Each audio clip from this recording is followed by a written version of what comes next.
Again अस्सलाम वालेकुम everyone, कैसे हैं आप लोग। तो आज फर्स्ट ट्रैक की हमारी फर्स्ट क्लास है। ये लाइट्स वगैरह मेरे ख्याल में कुछ थोड़ी सी ऑफ कर दूं। आ रही है आवाज?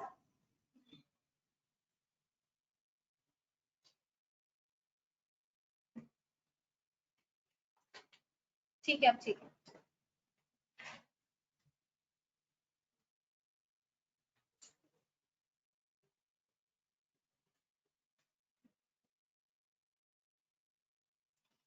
अच्छा, तो कितने स्टूडेंट्स यहाँ पे ऐसे हैं जिन्होंने अभी ये फास्ट ट्रैक के एग्जाम्स दिए हैं? सॉरी, फास्ट ट्रैक में बोल रही हूँ, एएफसी के एग्जाम्स दिए हैं। ठीक है, तो मेजोरिटी उन्हीं स्टूडेंट्स की है। बिल्कुल ठीक है। अच्छा, तो इकोनॉमिक्स के बारे में एक सवाल और है कि आप लोगों में से कितने साइंस बैकग्राउंड के हैं? ठीक है, वालेकुम अस्सलाम। अच्छा, तो सबसे पहले आज क्योंकि फर्स्ट क्लास है तो थोड़ी सी इकोनॉमिक्स के बारे में बात कर लेते हैं। इकोनॉमिक्स हम कैसे लेकर चलेंगे, क्या पूरा उसका सिलेबस है, पेपर पैटर्न, इन सब के बारे में आज डिस्कस करते हैं। इकोनॉमिक्स के बारे में बहुत सारे स्टूडेंट्स के दरमियान एक थोड़ा सा डर होता है कि इकोनॉमिक्स सुना हुआ होता है, थोड़ा सा मुश्किल सब्जेक्ट है, क्लियर होना बहुत मुश्किल होता है। आईकैप के लिहाज से अगर हम स्टैट्स देखें तो वो भी अच्छी नहीं है इकोनॉमिक्स के पेपर की। तो स्टूडेंट्स के जहन में काफी डाउट होता है, खासतौर पे फास्ट ट्रैक का जो स्टूडेंट 2 मंथ्स के दरमियान उन्होंने सब कुछ करना है, तो वो तो जाहिर है डरा हुआ होता है और बिल्कुल एक ठीक बात है। लेकिन इकोनॉमिक्स की अगर आपने मेरे वॉइस नोट भी सुना होगा तो आपको थोड़ा सा आइडिया होगा कि 2-3 चीजें हैं, अगर आपने उस पर फोकस रख लिया तो इकोनॉमिक्स इजीली आप क्लियर कर सकते हैं। और मेरा ये मानना है कि फास्ट ट्रैक का स्टूडेंट जो है वो ज्यादा बेहतर तरीके से क्लियर करता है जो उन स्टूडेंट्स के मुकाबले में जो कि रेगुलर, जो जिनको 3 से 4 मंथ्स मिल रहे होते हैं। वो इस वजह से कि जिसको जितना ज्यादा टाइम मिलता है वो उतना ज्यादा जो है ना वो कल पे डाल रहा होता है। ठीक है, आज नहीं करा तो कल कर लेंगे। लेकिन फास्ट ट्रैक के स्टूडेंट बड़े एफिशिएंट होते हैं, उन्हें पता होता है कि टाइम नहीं है, तो वो डेली बेसिस पर जो है वो मेहनत कर रहे होते हैं। तो इकोनॉमिक्स के पेपर पास करने के लिए 3-4 चीजें अगेन रिपीट कर देती हूँ मैं, जिन्होंने सुनी नहीं थी वो मेरी बात, कि देखें इकोनॉमिक्स का पेपर में फर्स्ट चीज जो आपके पास आती है ना, थ्योरी का सब्जेक्ट है ना, थ्योरी के सब्जेक्ट को रिटेन करने में प्रॉब्लम होती है। ठीक है ना, तो आपको थोड़े से कॉन्सेप्ट रिटेन करने पड़ते हैं, थोड़े से याद करने पड़ते हैं, क्योंकि अगर आप अपने ओन वर्ड्स में लिखते हैं तो ड्राफ्टिंग प्रॉब्लम जो है वो आ सकती है। इस वजह से थोड़ा सा रिटेन करेंगे आप तो ज्यादा बेहतर रहेगा। अब रिटेन करने में ये प्रॉब्लम आती है कि स्टूडेंट्स कहते हैं कि 15 सब्जेक्ट है, इतनी थ्योरी है, रिटेन नहीं रहता, बहुत मुश्किल होती है, याद नहीं रहता। उसके लिए जो सबसे अहम और सबसे इंपॉर्टेंट बात है जिसको मैं सबसे पहले डिस्कस कर रही हूँ वो है क्विजेस।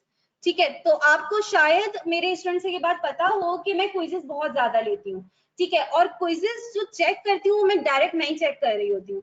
तो उसमें होता ये है कि सबसे ज्यादा जो इकोनॉमिक्स के पेपर में जो पासिंग रेशो खराब होता है वो इस वजह से कि स्टूडेंट की ड्राफ्टिंग सही नहीं होती है। तो क्वेश्चन को किस तरह रिस्पॉन्ड करना है ये स्टूडेंट बहुत मेजर मिस्टेक्स कर रहा होता है इसकी। ठीक है, तो होता ये है कि जब आपके क्विजेस होते हैं तो उसका 2 फायदे होते हैं। पहला फायदा तो ये कि आप क्विजेस की वजह से आप याद कर लेते हो उस कॉन्सेप्ट को। ठीक है, साथ साथ आपकी तैयारी होती रहती है। दूसरी ये कि जब वो क्विजेस मेरे पास आते हैं तो मैं जब चेक करती हूँ तो मुझे पता चलता है कि अच्छा स्टूडेंट यहाँ मिस्टेक कर रहा है, तो मैं डायरेक्ट गाइड कर रही हूँ स्टूडेंट्स को कि यहाँ वीकनेस है और यहाँ पे आपको जो है वो करेक्ट करने की जरूरत है। तो ड्राफ्टिंग मिस्टेक आपकी वहां से जो है वो खत्म हो जाती है। और दूसरा ये कि आप रिटेन कर लेते हैं उस कॉन्सेप्ट को इजीली, तो साथ साथ तैयारी हो जाती है। अच्छा, दूसरी चीज ये आती है कि जो आप लोगों के सवालों के, क्योंकि मुझे पता है कि स्टूडेंट्स के जहन में क्या क्या सवाल होते हैं, दूसरी चीज ये आती है कि ये जो इकोनॉमिक्स है इसको याद कहाँ से किया जाए। ठीक है ना, तो इसके लिए आपके पास 2 सोर्सेज हैं। ठीक है, फर्स्ट ये कि स्टडी टेक्स्ट। ठीक है, इकोनॉमिक्स का अपना स्टडी टेक्स्ट है। अच्छा, अब जो इकोनॉमिक्स का अपना स्टडी टेक्स्ट है, जिसके पास अगर होगा, जब आप पढ़ना स्टार्ट करोगे तो आप रियलाइज करोगे कि क्योंकि वो बुक है ना, बुक और नोट्स का डिफरेंस पता है आप लोगों को। जाहिर है बुक में बहुत कुछ लिखा हुआ होता है क्योंकि बुक तो आपको एक्सप्लेन कर रही है ना, सारी चीजें एक्सप्लेन कर रही है। अच्छा, अब उस कॉन्सेप्ट में कितना लिखना है आपने, अगर उस कॉन्सेप्ट में से क्वेश्चन आ रहा है तो आपने कितना लिखना है, वो फिर बुक्स में से आपको देखना पड़ता है कि अच्छा ये मेन कॉन्सेप्ट है जो मैंने लिखना है।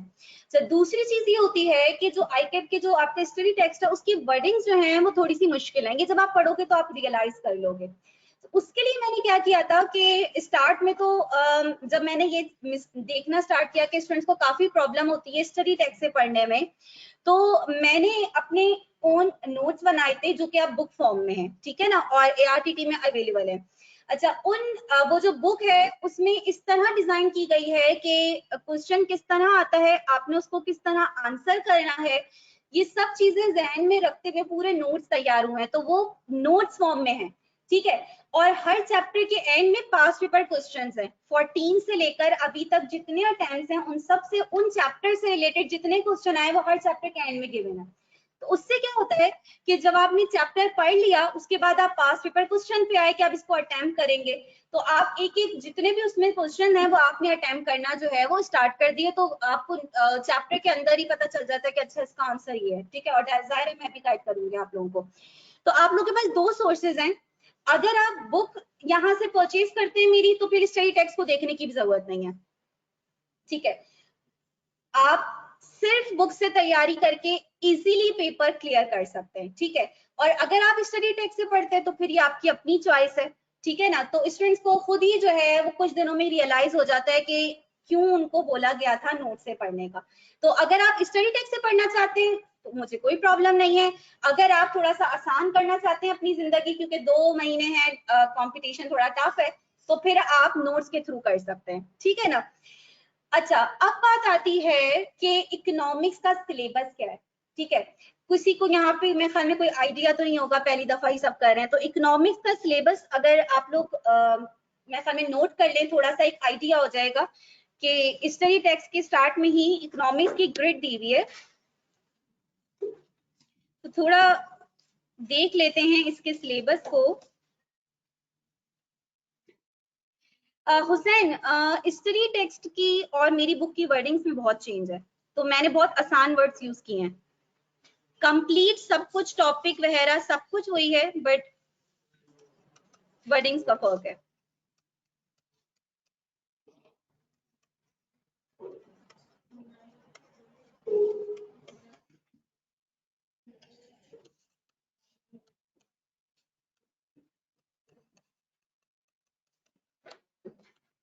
अच्छा, ये जो सिलेबस है, ये जो मैं ग्रेड अभी लिख रही हूँ, इसको कुछ वेटेज दी गई है एग्जाम पर्सपेक्टिव से कि जो डिफरेंट टॉपिक्स हैं उनमें से कितने मार्क्स के क्वेश्चंस आ रहे होते हैं। तो सबसे पहले तो आपके पास आ जाता है कॉन्सेप्ट ऑफ इकोनॉमिक्स, ये इसको एक सेक्शन कहा गया है, और इसमें से जो आपके पास मार्क्स निकलते हैं वो 5 to 10 मार्क्स के। अच्छा, साथ साथ थोड़ा थोड़ा सा मैं गाइड कर लूं कि कैफ 2 में कितने सब्जेक्ट हैं, टोटल कितने चैप्टर्स हैं, 15 चैप्टर्स हैं, ठीक है। कितने चैप्टर्स हैं, 15 चैप्टर्स हैं। कॉन्सेप्ट ऑफ इकोनॉमिक्स में आपका फर्स्ट चैप्टर आ जाता है इकोनॉमिक्स का, जिसमें जो आपकी बेसिक है ना, बेसिक आपकी डेफिनेशंस, टर्मिनोलॉजीज, इकोनॉमिक्स किसे कहते हैं, इकोनॉमिक्स की डेफिनेशंस और बेसिक बेसिक टर्म्स जो हैं जिससे आपकी इकोनॉमिक्स से थोड़ा सा आप फेमिलियर होते हो कि अच्छा इकोनॉमिक्स ये है बेस, ठीक है। तो बेसिक टर्म्स वगैरह जो है वो आपको यहाँ पे फर्स्ट सेक्शन में मिल जाएंगी, जिसमें फर्स्ट चैप्टर आ जाता है। फिर आपके पास आता है माइक्रो इकोनॉमिक्स।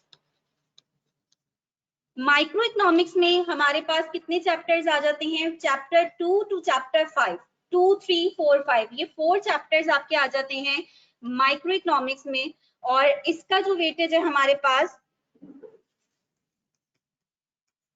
वो 25 टू 35 मार्क्स का है।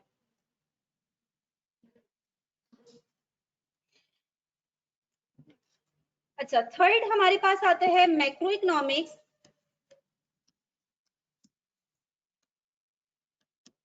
इसका वेटेज भी 25 टू 35 मार्क्स का है। और लास्ट सेक्शन हमारे पास आ जाता है इंट्रोडक्शन टू बैंकिंग सिस्टम।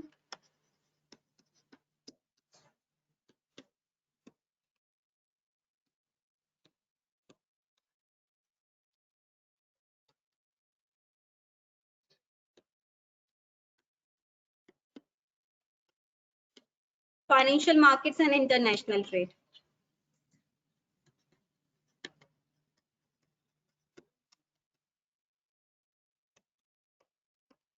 इसका वेटेज भी 25 to 35 मार्क्स का है। तो टोटल जो आपके पास पेपर आ रहा होता है वो 100 मार्क्स का होता है।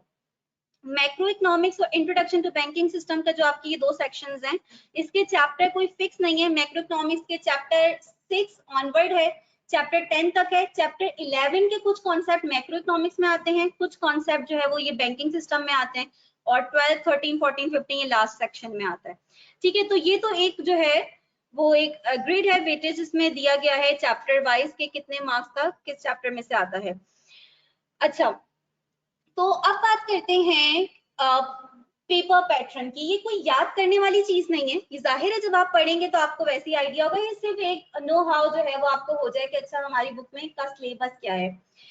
अच्छा, अब जो हमारे पास पेपर पैटर्न आता है ना इकोनॉमिक्स का,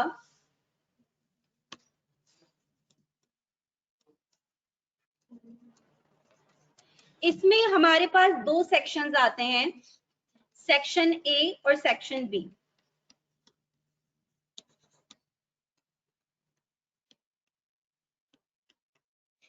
ठीक है, 2 सेक्शन होते हैं, section A section B. Section A में टोटल क्वेश्चन जो आ रहे होते हैं आपके वो 5 क्वेश्चंस आते हैं।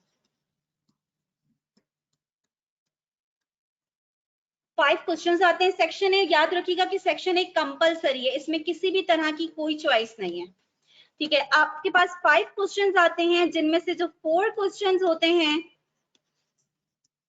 वो आपके आ रहे होते हैं फ्रॉम चैप्टर 1 to 5। ठीक है, और इसके जो टोटल मार्क्स होते हैं वो होते हैं 35 मार्क्स। अच्छा, अब इकोनॉमिक्स में क्वेश्चन जो है वो मैक्सिमम कितने मार्क्स का आ सकता है? 10 मार्क्स। और अगर 10 मार्क्स का कोई क्वेश्चन आ गया तो वो बहुत ज्यादा आपको उस क्वेश्चन को वेटेज दे दी गई है, वरना नॉर्मली 10 मार्क्स के क्वेश्चन नहीं आते। 5 मार्क्स, 4 मार्क्स, 3 मार्क्स, 6 मार्क्स, इस तरह के मार्क्स के आ रहे होते हैं आपके पास। ठीक है ना। अच्छा, ये तो हो गया 35 मार्क्स।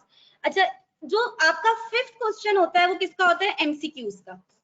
और आपके पास कितने एमसीक्यूज आ रहे होते हैं? 15 मार्क्स के एमसीक्यूज होते हैं, 15 ही एमसीक्यूज होते हैं, और ये कंप्लीट आपके सिलेबस में से आ रहे होते हैं। ये किसी स्पेसिफिक चैप्टर में से नहीं आते, कंप्लीट सिलेबस से आते हैं। तो जो स्टूडेंट सिलेक्टिव स्टडी की तरफ जाते हैं उन्हें यहाँ पकड़ा जाता है।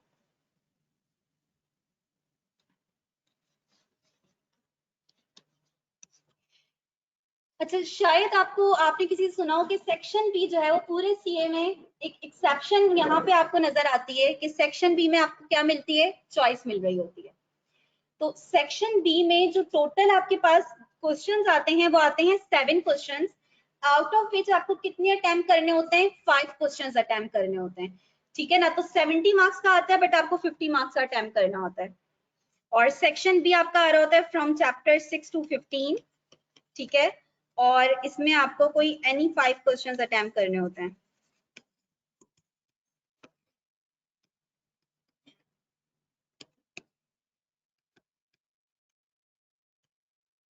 कितने मार्क्स के? 15 मार्क्स के आपको अटेम्प्ट करने होते हैं।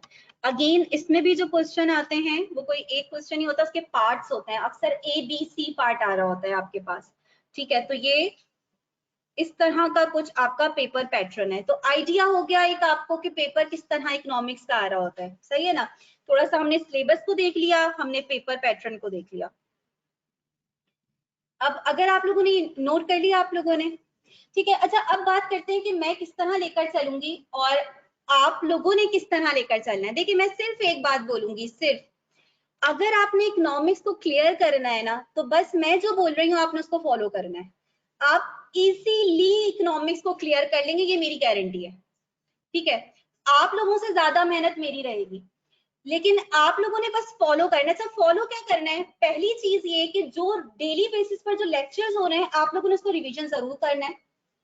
किसी ना किसी तरह टाइम निकाल के आपने उसको रिवाइज जरूर करना है। ठीक है, और जब हम लेक्चर कर रहे हैं उसमें अगर मैं कोई एग्जांपल यूज कर रही हूँ तो अपने ओन वर्ड्स में उसको लिख लें। होता ये कि जब आप हो जाता है उस वक्त तो सब समझ में आ रहा होता है, जब आप बाद में याद करने बैठते हैं तो आपको याद ही नहीं रहता कि इसमें क्या समझाया गया था, क्या कॉन्सेप्ट बताया था। तो वो एग्जाम्पल लिखी हुई होती है तो उससे याद आ जाता है। दूसरी सबसे जो इम्पोर्टेंट बात है ना, जो मुझे पता है कि जिसकी वजह से इजीली स्टूडेंट्स इकोनॉमिक्स का पेपर क्लियर कर लेते हैं, वो है क्विजेस का देना। क्विजेस देते हुए बहुत बुरा लग रहा होता है, ठीक है, अक्सर टाइम नहीं निकल रहा होता, लेकिन क्विजेस के थ्रू आपकी बहुत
31 डेज में मैंने सिलेबस फास्ट ट्रैक का खत्म कर दिया था। ठीक है, तो अब मैं कोशिश करूंगी कि 2 मंथ से थोड़े से कम लगे ताकि आप लोगों को रिवीजन का भी टाइम मिल जाए। ठीक है जी। अच्छा, कितने स्टूडेंट्स ऐसे हैं जिन्होंने, वैसे अभी जाहिर है आप लोगों ने फाइनल डिसीजन तो नहीं लिया होगा, ठीक है, अभी आप फिलहाल तो क्लास ले रहे हैं एक तरह से, तो कितने स्टूडेंट्स ऐसे हैं ले लिया फाइनल डिसीजन? अच्छा, कितने स्टूडेंट्स ऐसे हैं जो कि अकाउंटिंग और इकोनॉमिक्स दोनों ऑप्ट करने के बारे में सोच रहे हैं? ठीक है, तो ये जितने भी स्टूडेंट्स अकाउंटिंग और इकोनॉमिक्स दोनों ऑप्ट करने के बारे में सोच रहे हैं, आप लोगों की अकाउंटिंग की कोई बैकग्राउंड है सबका? कोई ऐसा स्टूडेंट तो नहीं है जो कि अकाउंटिंग इकोनॉमिक्स दोनों ऑप्ट कर रहा है लेकिन उसका बैकग्राउंड नहीं है? अच्छा, तो ये तीन तीन पांच चार पांच स्टूडेंट्स हैं। अच्छा, मेहनती हो बहुत ज्यादा, बस हर वक्त पढ़ सकते हो? अच्छा देखो, ऑनेस्ट मैं अगर आप लोगों को मशवरा दूं तो ये कि इस बात के लिए तैयार रहना कि अकाउंटिंग का सिलेबस बहुत बड़ा है। ठीक है, तो जो स्टूडेंट्स दोनों सब्जेक्ट ऑप्ट करते हैं तो फिर उसके बाद मेरे सामने आकर रो रहे होते हैं कि मिस क्विज़ेस हैं बट तैयारी कैसे करें मिस, हम इतनी इतनी तो हमारी क्लासेस चल रही होती हैं, क्योंकि अकाउंटिंग की क्लास फिर चलेगी आपकी क्योंकि सिलेबस बहुत ज्यादा है, तो वो 2 मंथ्स में कवर करने के लिए, तो जो जिनका बैकग्राउंड भी नहीं है अकाउंटिंग का, वो अकाउंटिंग इकोनॉमिक्स दोनों ऑप्ट कर रहे हैं, आप लोग तैयार रहिएगा, बहुत टफ आपको जो है वो करना पड़ेगा, बट क्लियर कर लेंगे, क्लियर इंशाल्लाह हो जाएगा, बट आपको थोड़ा सा टफ टाइम देना पड़ेगा। ठीक है, और मेरा ये मानना है कि जो इंजीनियरिंग और साइंस बैकग्राउंड के होता है ना, उनको मेहनत करने की आदत होती है। ठीक है, वो जरा थोड़ा सा एक्स्ट्रा एफर्ट दे लेते हैं और वो क्लियर कर लेते हैं। ठीक है, अच्छा और कोई क्वेश्चन है किसी का कोई भी क्वेश्चन इकोनॉमिक के हवाले से, कोई भी जहन में कोई भी किसी भी तरह का डाउट, कोई क्वेश्चन या मुझसे कुछ पूछना हो कोर्स के हवाले से? कोई सवाल नहीं है? जी जी जी जी जी, पूछे पूछे। अच्छा, अब एक बात याद रखिएगा कि अक्सर ये होता है, मेरे ख्याल में ऑनलाइन स्टूडेंट्स को आवाज आ रही है ना? ऑनलाइन स्टूडेंट्स आप लोग स्क्रीन वगैरह सब क्लियर है ना आप लोगों की? ये भी स्टार्ट करवाना पड़ेगा। अच्छा, तो जो कोई अगर आपका कोई दोस्त या कोई भी आपसे ये बोल रहा है ना कि अरे इकोनॉमिक्स में रखा ही क्या है, 1 महीने पहले उठाओ, ऐसे बहुत मिलेंगे आपको, ऐसे बहुत मिलेंगे आपको। ये कौन सी, इसमें कौन सी कोई 3-4 महीने पहले पढ़ने वाली बात है? 1 महीने पहले उठाओ, रट्टा मारो, इसकी बुक ले लो उसकी बुक ले लो, रट्टा मारो और पेपर दे दो, आराम से क्लियर हो जाओगे। ठीक है ना? तो उनको आपने एक ही जवाब देना है, उनको आपने बोलना है कि भाई अपना, आप ये जो मशवरा है ना आप अपने पास रखें, ठीक है ना, हमें आपके मशवरे की जरूरत नहीं है। होता क्या है, देखो मैं ये कहती हूँ कि अगर कोई स्टूडेंट ये भी पूछ रहा है ना कि किसी दूसरे स्टूडेंट से कि यार कैसे क्लियर करना है इस सब्जेक्ट को, उसकी स्ट्रेटेजी आप पे अप्लाई हो जाए ये जरूरी हरगिज नहीं है। हर किसी का अपना मेथड होता है तैयारी करने का। हो सकता है कोई एक स्टूडेंट एक दिन में सिर्फ 2 आवर्स दे रहा है और वो क्लियर कर रहा है, और हो सकता है कोई स्टूडेंट, किसी स्टूडेंट को 3 से 4 आवर्स देने पड़े और तब वो क्लियर कर पाए। हर किसी की माइंड कैपेसिटी डिफरेंट होती है, हर किसी का स्टाइल डिफरेंट होता है, तो हर चीज हर किसी पे अप्लाई नहीं होती है। तो जब आप अगर एग्जामिनर, अभी हम क्या करेंगे कि जब हम हर चैप्टर पढ़ेंगे ना तो उसके पास पेपर क्वेश्चंस डिस्कस करेंगे, और मैं आपको अलग से भी उसका सजेस्टेड सॉल्यूशन भी सेंड करूंगी कि आपने हर क्वेश्चन को किस तरह ड्राफ्ट करना है। तो साथ साथ में मैं आप लोगों को एग्जामिनर कमेंट्स पढ़वाऊंगी, आप लोगों को खुद रियलाइज हो जाएगा कि जो रट्टा खाली उसके बेस पर पेपर दे रहे होते हैं ना वो क्या ब्लंडर मारते हैं। ठीक है, फिर आप लोगों को पता चलेगा एग्जामिनर कमेंट पढ़ के कि आसान से आसान क्वेश्चन में लिखा हुआ होगा कि एवरेज से भी कम जो है वो परफॉर्मेंस रही। क्यों रही कि क्वेश्चन पढ़ के कितना लिखना है, क्या लिखना है क्या नहीं लिखना, बहुत सी बातें होती हैं, नहीं पता ना, तो टीचर का सब्स्टिट्यूट कोई नहीं है। ठीक है, और मुझे इस वक्त लग रहा है कि इन लोगों को आवाज नहीं आ रही है।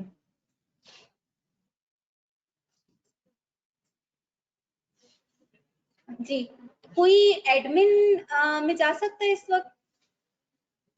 पीछे जो बैठे हुए हैं आप में से कोई काइंडली जरा एडमिन में जाकर बोलते हैं, किसी को बुला लें क्लास में, उससे बोलें कि जरा ये मेरा ख्याल में क्लास भी कनेक्ट नहीं हुई है, मुझे ऐसा पर्सनल फील हो रहा है। आप लोगों की क्वेश्चंस मेरे पास आ रहे हैं? ठीक है, ठीक है, ठीक है, ठीक है।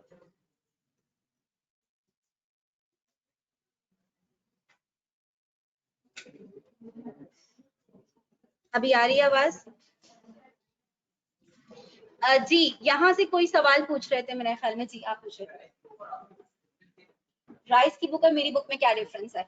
अच्छा, राइस की बुक मैंने थोड़ी बहुत देखी है, तो ओवरऑल राइस की बुक में कोई इतना ऐसी प्रॉब्लम नहीं है, बट चैप्टर 5 जो आपका है उसमें मुझे बहुत सारी चीजों में उन्होंने बहुत शॉर्ट लिखा हुआ है, बहुत ज्यादा उन्होंने जो है ना वो आंसर्स को बहुत ज्यादा शॉर्ट किया हुआ है, तो जो ग्राफ्स वगैरह की एक्सप्लेनेशन है वो वहां आपको इतनी प्रॉपर नहीं दिखेगी।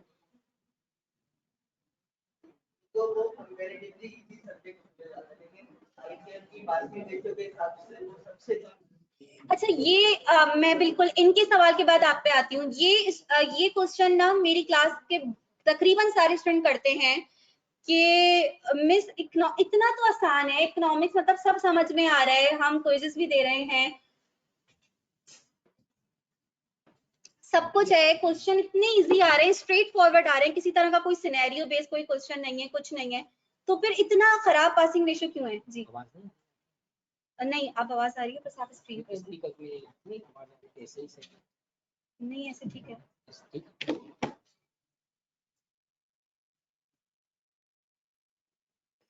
तो पासिंग रेशियो इतना खराब होने की रीजन क्या है? तो मैं उन स्टूडेंट्स को यही बोलती हूँ कि देखो, आप लोग क्विजेस दे रहे हो, कि आप लोगों के क्विजेस में क्या फुल मार्क्स आ रहे हैं? क्यों नहीं आ रहे फुल मार्क्स? फिर तो आपके इतने ही आसान है तो आपके फुल मार्क्स आने चाहिए, फिर आप इतनी मिस्टेक्स क्यों कर रहे हो? और कितने स्टूडेंट्स ऐसे हैं जो स्टिल फेल हो रहे हैं? देखो, स्टूडेंट्स की ना इकोनॉमिक्स पे फोकस बहुत कम होता है। क्यों? क्योंकि नॉर्मली स्टूडेंट्स जो ऑप्ट करते हैं ना सब्जेक्ट को, इस तरह कर रहे होते हैं कैफ 1 2 3, जो नॉर्मल फास्ट ट्रैक में तो चलो आप 2 से ज्यादा नहीं ऑप्ट करते, लेकिन नॉर्मल जो स्टूडेंट्स करते हैं वो कैफ 1 2 3 ऑप्ट कर रहे होते हैं, ठीक है ना? तो अब 1 2 3 जब ऑप्ट करते हैं तो आपको पता है लॉ बहुत मुश्किल समझा जाता है, और है भी लॉ थोड़ा सा मुश्किल सब्जेक्ट है, तो उनका जो फोकस है वो डाइवर्ट होता है किस पे? अकाउंटिंग और लॉ पे, और इकोनॉमिक्स को ना वो आखिरी टाइम पे उठा रहे होते हैं। क्योंकि मुझे भी पता है कि इस वक्त रिसेंटली जो मेरे रेगुलर के स्टूडेंट्स इस वक्त चल रहे हैं, अभी जो बैच हमारे अभी करंट बैच इस वक्त मेरा चल रहा है उसमें 200 प्लस स्टूडेंट्स हैं, और मेरे पास जो क्विजेस आ रहे होते हैं वो लेस देन 100 स्टूडेंट्स के आ रहे होते हैं। अब स्टूडेंट्स को पता है, उनको हर क्लास में मैं आप लोगों को भी, आप लोग सुन सुन के ये बात थक जाएंगे, मैं आप लोगों को फर्स्ट क्लास से एंड तक यही बोलती रहूंगी कि क्विजेस दें, तो मैं उनको भी यही बोल रही थी, बट नहीं देते स्टूडेंट्स। तो जब नहीं देते तो जो मिस्टेक आप यहाँ नहीं करेंगे तो फिर वो डायरेक्ट आप वहीं जाकर करेंगे, ठीक है? और उसके बाद स्टूडेंट बाहर निकल के इतना कॉन्फिडेंस के साथ सबको बोलते हैं मैंने तो 100 मार्क्स का पेपर किया, और वो 100 मार्क्स का उन्होंने किया क्या है ये कुछ नहीं पता होता, ठीक है? तो ये वाली ऐसे लोग आपको मिलेंगे। तो और कुछ इकोनॉमिक्स में सेल्फ स्टडी पे भी बहुत जा रहे होते हैं स्टूडेंट्स, ये भी आप लोगों ने देखा होगा कि यूट्यूब के लेक्चर से या इधर उधर से जो है वो खुद से सेल्फ स्टडी करके क्लियर करने की कोशिश करते हैं इकोनॉमिक्स को, इस वजह से भी प्रॉब्लम आता है। जी, कोई एक क्वेश्चन और पूछ रहा था। जी अच्छा, तो आप लोगों को खुद भी आइडिया होगा कि अगर कोई ऑथर या कोई जो भी बुक कंपाइल कर रहा है या लिख रहा है, जो मेहनत कर रहा है, तो उसको फिर आप कॉपीराइट होता है, ठीक है? तो पीडीएफ अवेलेबल नहीं होगी, ठीक है? ये इंस्टीट्यूट की तरफ से ही है, ठीक है? तो ये मेरी अपनी कोई अथॉरिटी नहीं है कि मैं आप लोगों को सेंड कर दूं, तो जाहिर है कि मैं इंस्टीट्यूट से लिंक करती हूँ, जो इंस्टीट्यूट के रूल्स और लॉ है वो मुझ पे भी अप्लाई होता है। ए लेवल और बहुत डिफरेंस है। ए लेवल में सिनेरियो स्पेस बहुत ज्यादा आ रहे होते हैं, जो ए लेवल से पढ़ के आ रहे हैं उनको बहुत सिंपल लगेगी। यहाँ के क्वेश्चंस बहुत स्ट्रेट फॉरवर्ड है, किसी तरह की कोई सिनेरियो बेस कुछ नहीं है, सीधे सीधे क्वेश्चन पूछे हुए होते हैं, पढ़ के आपको इजीली समझ में आ जाते हैं, ठीक है? चले, मेरे ख्याल में इतना काफी है। कोई क्वेश्चन और तो नहीं है? कोई जहन में और कोई बात तो नहीं है? जी आ जाए।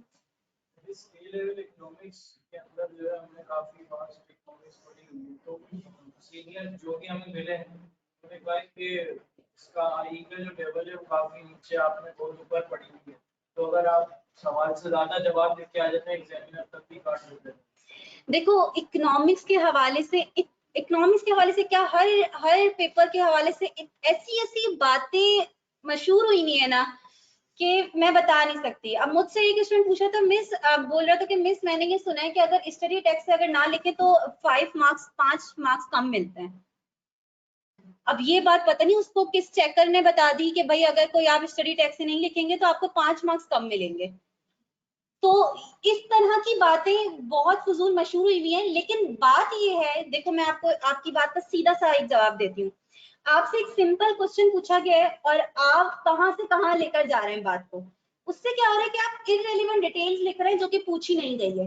यहाँ पे इररेलेवेंट डिटेल आपको नहीं लिखनी। यहाँ तक कि अगर क्वेश्चन में लिखा हुआ है, क्वेश्चन में नहीं लिखा हुआ कि इस कॉन्सेप्ट को ग्राफ से समझाना है, तो आपने ग्राफ नहीं बनाना, चाहे उस कॉन्सेप्ट में ग्राफ कितना इंपॉर्टेंट क्यों ना हो। अगर आपको नहीं क्वेश्चन में मेंशन है ग्राफ, तो आपने ग्राफ नहीं बनाना।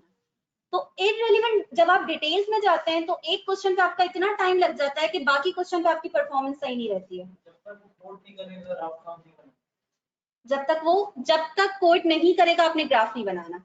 जो वो लिख रहा है आपने बस वही बताना है। कौन से कॉन्सेप्ट? तो ये आपको भी पता चल जाएगा ना जब आप स्टार्ट करेंगे। तो पीपीसी में से भी बहुत सारे क्वेश्चंस बन सकते हैं। पीपीसी क्यों शिफ्ट होता है? रीजंस पूछ रहे हैं, रीजंस। तो रीजंस में ग्राफ बनाने की तो कोई जरूरत नहीं है। रीजंस में तो कोई ग्राफ बनाने की जरूरत नहीं है। बिल्कुल बिल्कुल। ये तो आपको वो लिखेगा कि illustrate your answer with the help of a diagram. जब वो बोल रहा है कि आंसर को डायग्राम की हेल्प से एक्सप्लेन करें, फिर आपने डायग्राम बनानी है। जो वो लिख रहा है, जितनी बात वो बोल रहा है, जितना वो आस्क कर रहा है, आपने सिर्फ उतना आंसर करना है। इररेलेवेंट आपने कहीं नहीं जाना, ठीक है ना। वो खैर आप लोगों को जब मैं ड्राफ्टिंग वगैरह आप लोगों को बताऊंगी तो आप लोगों को आइडिया हो जाएगा, ठीक है। सब मैं जरा ऑनलाइन स्टूडेंट्स के क्वेश्चंस देख लूं, फिर मैं बस अपना सिलेबस स्टार्ट कर रही हूँ क्योंकि हम इतना जो है वो डिले नहीं करेंगे। मेरी बुक की प्राइस जो है वो 475 है और वो ARTT में भी अवेलेबल है। और वो स्टूडेंट जो कि कराची में नहीं है, ठीक है, वो डिलीवरी भी अवेलेबल है, ठीक है। मोहम्मद वहाज तुम दे तो चुके हो क्विज़ेस, ठीक है मारूफ। क्लास मोस्ट प्रोबेबली आपकी रेगुलर ही होगी, ठीक है। चलें तो स्टार्ट करते हैं।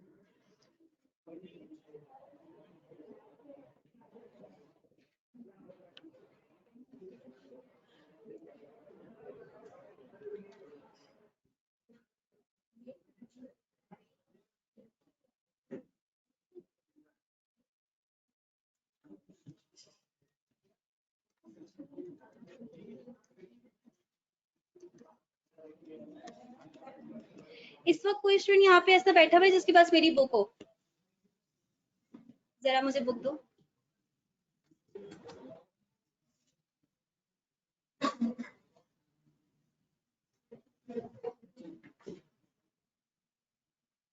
अच्छा, इस बुक को परचेज करने से पहले ना आप लोग इसको एक नजर देख लीजिएगा, ठीक है। ये मैं सर्कुलेट कर देती हूँ यहाँ से, ठीक है। आप लोग सब जितने भी बैठे हो एक नजर देख ले।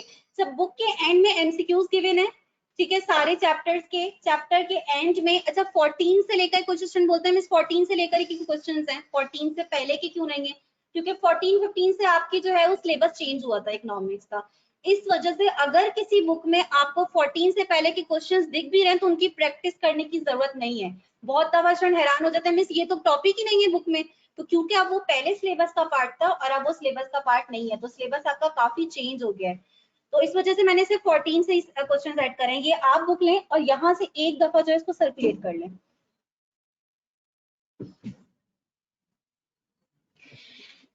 अच्छा, तो चैप्टर 1 फंडामेंटल ऑफ इकोनॉमिक्स, इसमें हम बेसिक कॉन्सेप्ट्स पढ़ेंगे। सबसे पहले तो हम ये पढ़ते हैं कि इकोनॉमिक्स है क्या, ठीक है। तो इसके लिए डेफिनेशन ऑफ इकोनॉमिक्स, बहुत सारे इकोनॉमिस्ट ने इकोनॉमिक्स की डेफिनेशन दी कि इकोनॉमिक्स है क्या, ये सब्जेक्ट क्या है। उसमें हमारे कोर्स में जो 3 आपके इकोनॉमिस्ट हैं फेमस, जिसमें एडम स्मिथ, एल्फ्रेड मार्शल और रॉबिन्स, ये 3 इकोनॉमिस्ट हैं, इनकी डेफिनेशन आपके कोर्स में ऐड की गई है। पेपर पर्सपेक्टिव से बता दूं कि ये डेफिनेशंस इंपॉर्टेंट नहीं है, कभी भी थ्योरी में ये डेफिनेशंस नहीं पूछी जाती। हाँ, एमसीक्यूज में जो है वो इनसे रेफर करके पूछा जा सकता है कि ये डेफिनेशन किसने दी है, ठीक है। तो आपने सिर्फ उसको जो है वो रीड करना है, ये पेपर पर्सपेक्टिव से ये डेफिनेशंस इंपॉर्टेंट नहीं है। तो हम कौन सा टॉपिक स्टार्ट करने जा रहे हैं? Definition of economics. मुझे कोई इश्यू नहीं है, अगर आप ऑलरेडी परचेज कर चुके हैं तो आप उससे तैयारी कर लें।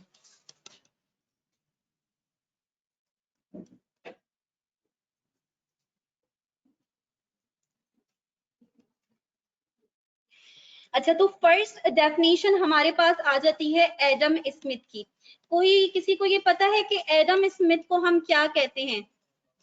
Father of economics. इनकी कंट्रीब्यूशन बहुत ज्यादा है इकोनॉमिक्स में, इसी वजह से आप इनको फादर ऑफ इकोनॉमिक्स भी कहते हैं।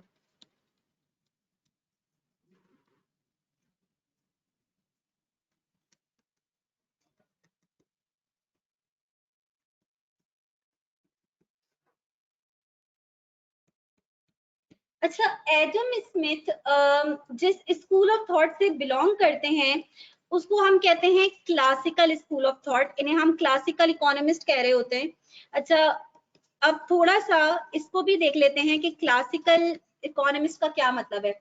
इकोनॉमिक्स में कुछ स्कूल ऑफ थॉट्स हैं। स्कूल ऑफ थॉट्स मींस कि कुछ, फॉर एग्जांपल आपके एडम स्मिथ आए, उन्होंने डिफरेंट थ्योरीज दी, ठीक है।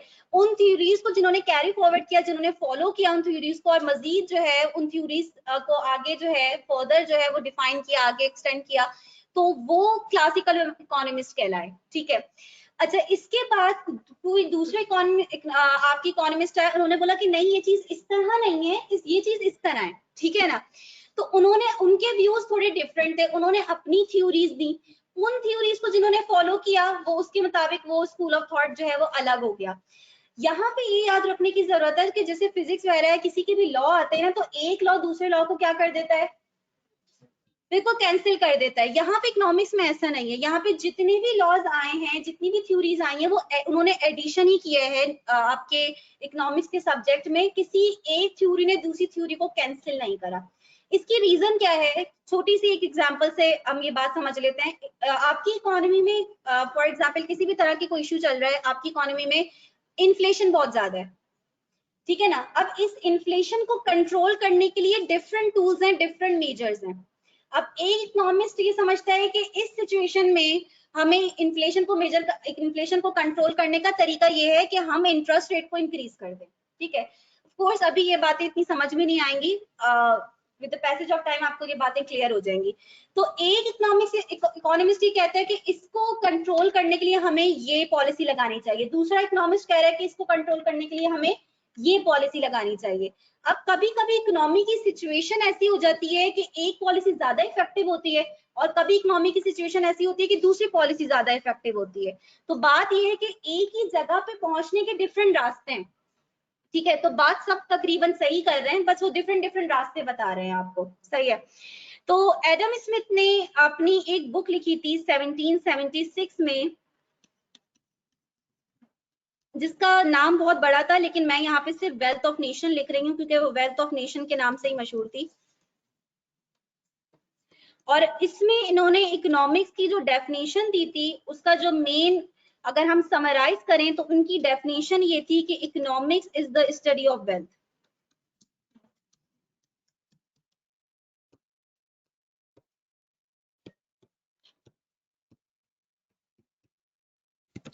Economics is the study of wealth. अब इन्होंने क्या बोला कि इकोनॉमिक्स में हम क्या पढ़ते हैं, वेल्थ के बारे में पढ़ते हैं कि वेल्थ जो है वो एक्यूमुलेट कैसे की जा सकती है, वेल्थ जो है वो एक्सचेंज कैसे की जाएगी, वेल्थ की प्रोडक्शन वेल्थ की, जाहिर है कोई पैसा तो नहीं प्रोड्यूस किया जाता, कमोडिटीज के थ्रू ही जो है वो आप वेल्थ की प्रोडक्शन कर रहे होते हैं।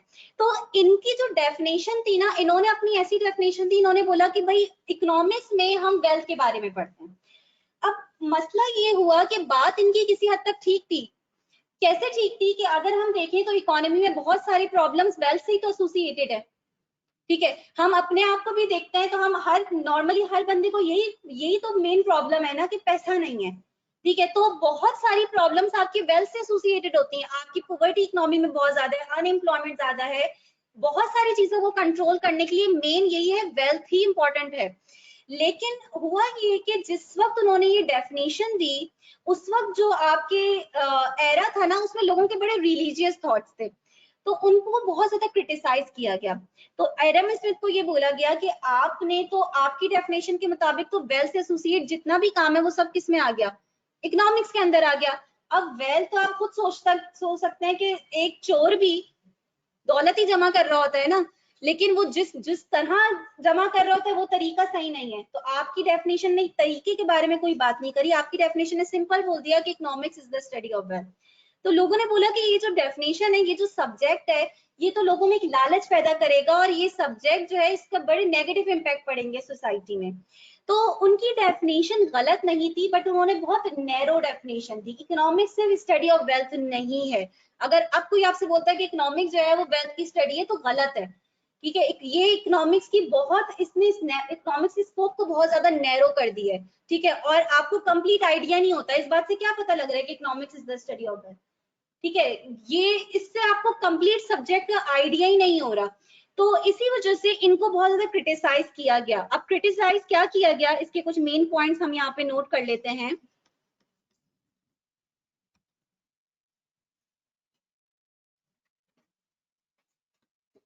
पहले तो बोला गया कि बहुत नैरो और इनएक्यूरेट डेफिनेशन है,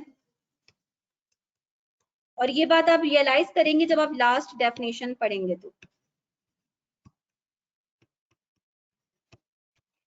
सेकंड जो बहुत इंपॉर्टेंट बात बोली गई, वो ये बोली गई कि इन्होंने ह्यूमन वेलफेयर को कंप्लीटली इग्नोर कर दिया।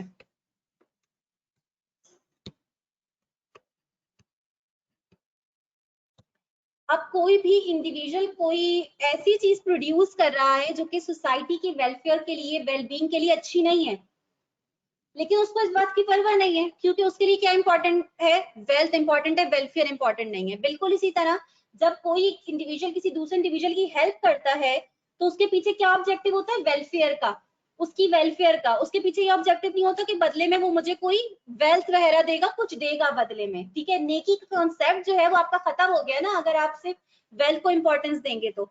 इसी वजह से बोला गया कि इन्होंने जो है वो वेलफेयर को कंप्लीटली इग्नोर कर दिया, इन्होंने अपना फोकस सिर्फ वेल्थ पे रखा। और लास्ट जो आपको क्रिटिसाइज किया गया इनकी इस डेफिनेशन पे, वो ये बोला गया कि he ignores the most important concept of scarcity and choice.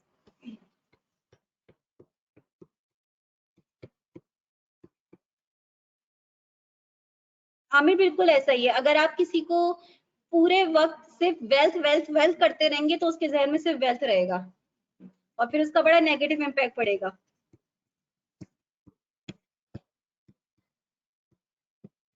वो एक मशहूर है ना, बाप बड़ा ना भैया, सबसे बड़ा रुपया। अच्छा, स्केर्सिटी एंड चॉइस अभी हमने नहीं पढ़ा, ये किसे कहते हैं, ये आपको पता चलेगा जब आप थर्ड डेफिनेशन करेंगे, तब हम ये समझेंगे कि ये क्या कॉन्सेप्ट है। तो उन्होंने एक बहुत इंपॉर्टेंट कॉन्सेप्ट है जिसको उन्होंने कंप्लीट इग्नोर कर दिया। तो ये मेन जो है, इनको इस बेसिस पर जो है वो क्रिटिसाइज किया गया था। तो मुझे बताओ, एडम स्मिथ की डेफिनेशन समझ में आ गई, ये समझ में आ गया इन्हें क्यों क्रिटिसाइज किया गया इस डेफिनेशन को। नेक्स्ट डेफिनेशन पे आ जाए। नेक्स्ट जो आए एल्फ्रेड मार्शल,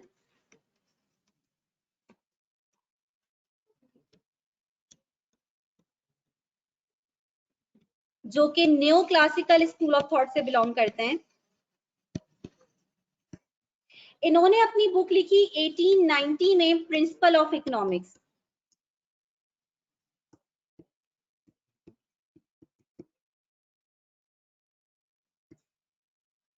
और इन्होंने जो इकोनॉमिक्स की डेफिनेशन दी, अच्छा अब इन्हें पता था कि वेल्थ की डेफिनेशन जब एडम स्मिथ ने दी थी तो उनको बहुत क्रिटिसाइज किया गया था।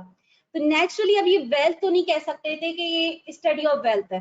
इन्हें पता था कि उसको किस बेसिस पर क्रिटिसाइज किया गया था, कि वो वेल्थ के बारे में बता रही है, वेलफेयर को इग्नोर कर रही है। तो इन्होंने अपना फोकस वेल्थ से वेलफेयर पे लेकर आ गए। ठीक है, लेकिन आप देखेंगे कि डेफिनेशन के बैकग्राउंड में वेल्थ ही काम कर रही है। ठीक है, वेल्थ होगी तो वेलफेयर होगी। ठीक है, बैकग्राउंड में वो है, बट उन्होंने अपना फोकस जो है ना वेल्थ से ट्रांसफर करके वेलफेयर पे कर दिया।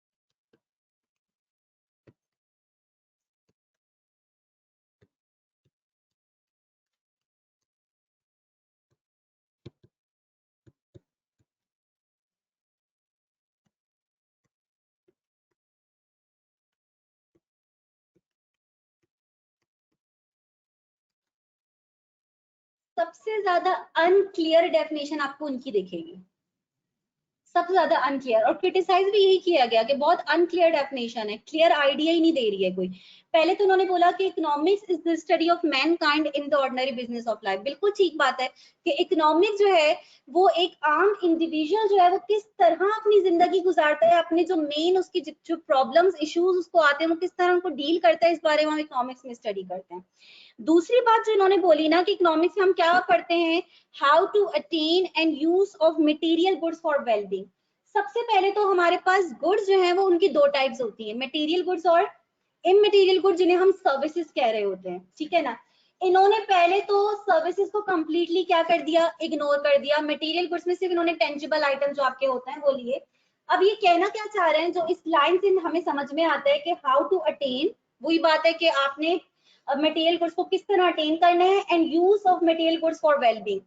जब भी कोई भी चीज हम कंज्यूम करते हैं, यूज करते हैं, तो उससे हमें कोई वेलफेयर मिलती है। फॉर एग्जाम्पल मैंने वॉच पहनी हुई है इस वक्त, मुझे इससे कोई ना कोई वेलफेयर मिल रही है, ठीक है ना।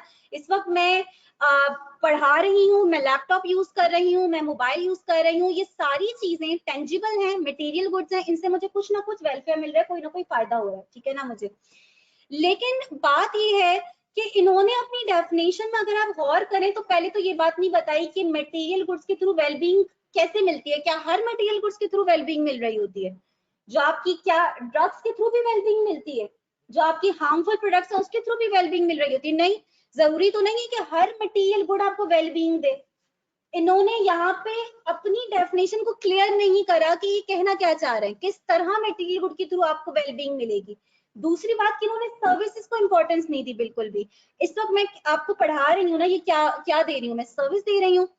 तो गुड्स के साथ साथ सर्विसेज भी इक्वली इंपॉर्टेंट है, ठीक है। आपको मैं बोल दूं कि खाली आप मेरी बुक ले लें और तैयारी कर लें और क्लियर हो जाएंगे, सिर्फ मटेरियल गुड्स का आप इनफ नहीं है, आपके लिए सर्विसेज भी इक्वली इंपॉर्टेंट है। डॉक्टर से जब आप मेडिसिन लेते हैं तो उससे पहले आप उसकी कंसल्टेंसी सर्विस लेते हैं ना, कि वो बताता है कि भाई ये जो है ना आपने रात में दिन में कितनी कितनी दफा लेनी है। डायरेक्ट जाके आप मेडिसिन नहीं स्टार्ट कर देते खाना। तो अगेन उसकी सर्विसेज भी इंपॉर्टेंट है, खाली गुड्स नहीं इंपॉर्टेंट है, आपकी सर्विसेज भी इंपॉर्टेंट है, उसके थ्रू भी आपको वेलबींग मिल रही होती है।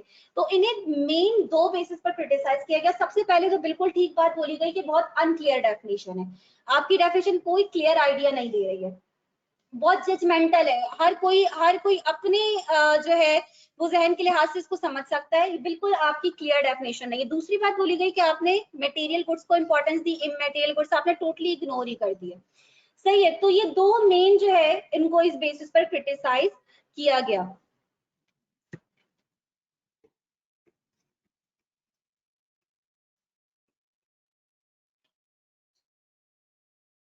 अच्छा, और मटेरियल गुड्स मिलते कैसे हैं? वेल्थ के थ्रू ही मटेरियल गुड्स मिलेंगे ना। वेल्थ के थ्रू तो बैकग्राउंड में क्या है, वेल्थ ही है। जब आपके पास वेल्थ होगी तभी आप मटेरियल गुड्स आपको मिलेंगे, तभी आप अटेन कर पाएंगे मटेरियल गुड्स। तो बैकग्राउंड में वही वेल्थ है।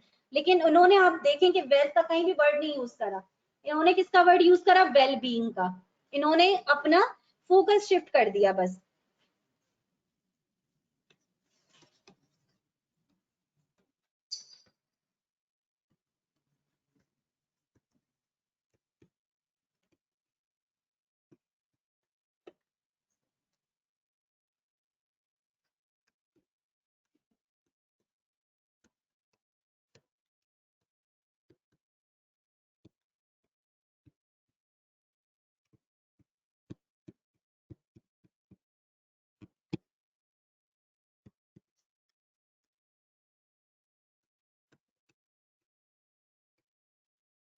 बहुत सारी एक्टिविटीज हैं जो वेलफेयर को प्रमोट नहीं करती, जैसे मैंने एग्जांपल दिया अभी। तो अभी तक हमें इकोनॉमिक्स है क्या सब्जेक्ट, क्यों पढ़ते हैं, क्या ऑब्जेक्टिव है, ये किसी ने अभी क्लियर नहीं बताया है हमें। अभी तक हमें क्लियर कौन से को, वेलबींग को, वेलबींग मीन्स वेलफेयर, ठीक है, वेलफेयर, वेलबींग मीन्स वेलफेयर। तो अभी किसी डेफिनेशन से आपको इकोनॉमिक्स का क्लियर आइडिया नहीं हुआ है कि इकोनॉमिक्स पढ़ी क्यों जाती है भाई, इसका ऑब्जेक्टिव क्या है। तो ये जो थर्ड डेफिनेशन है, इससे आपको इकोनॉमिक्स का एक्चुअल मीनिंग पता चलेगा। तो थर्ड हमारे पास डेफिनेशन आ जाती है लायनल रॉबिन्स की,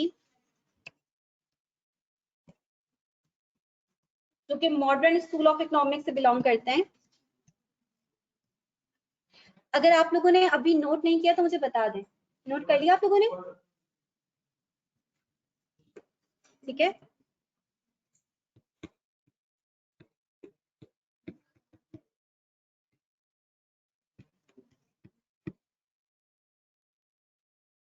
अच्छा, इनकी डेफिनेशन में कंप्लीट लिखूंगी।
Given ends, ends means wants. अच्छा, स्केर्स का क्या मतलब होता है, लिमिटेड।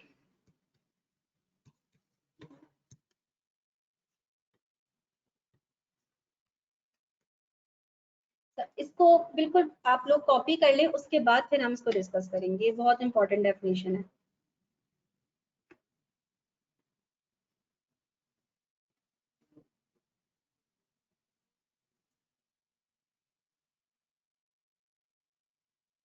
बस मैं एक रिक्वेस्ट करूंगी, जो ए लेवल के स्टूडेंट्स हैं, बस ओवर कॉन्फिडेंट मत होइएगा।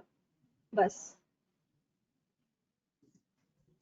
अगर आपने ए लेवल में बहुत अच्छी इकोनॉमिक्स पढ़ी हुई है तो इस बात की बिल्कुल गारंटी नहीं है कि आप कैफ टू क्लियर कर सकते हैं, ये इस बात की गारंटी हर किस नहीं देती। मैंने ऐसे ए लेवल के स्टूडेंट्स देखे हैं जो नहीं तीसरी अटेम्प्ट में क्लियर कर रहे होते हैं। क्यों? बहुत ओवर कॉन्फिडेंट है, बहुत ज्यादा। आप लोग नहीं हो सकता, लेकिन कुछ ए लेवल के स्टूडेंट्स बहुत ज्यादा होते हैं जी।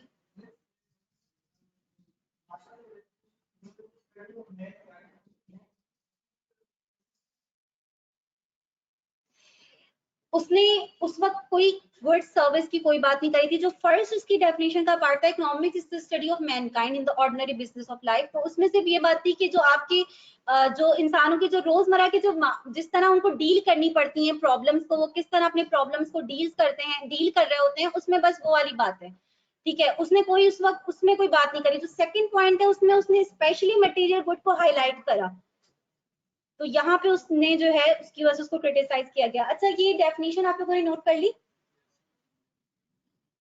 कर लें।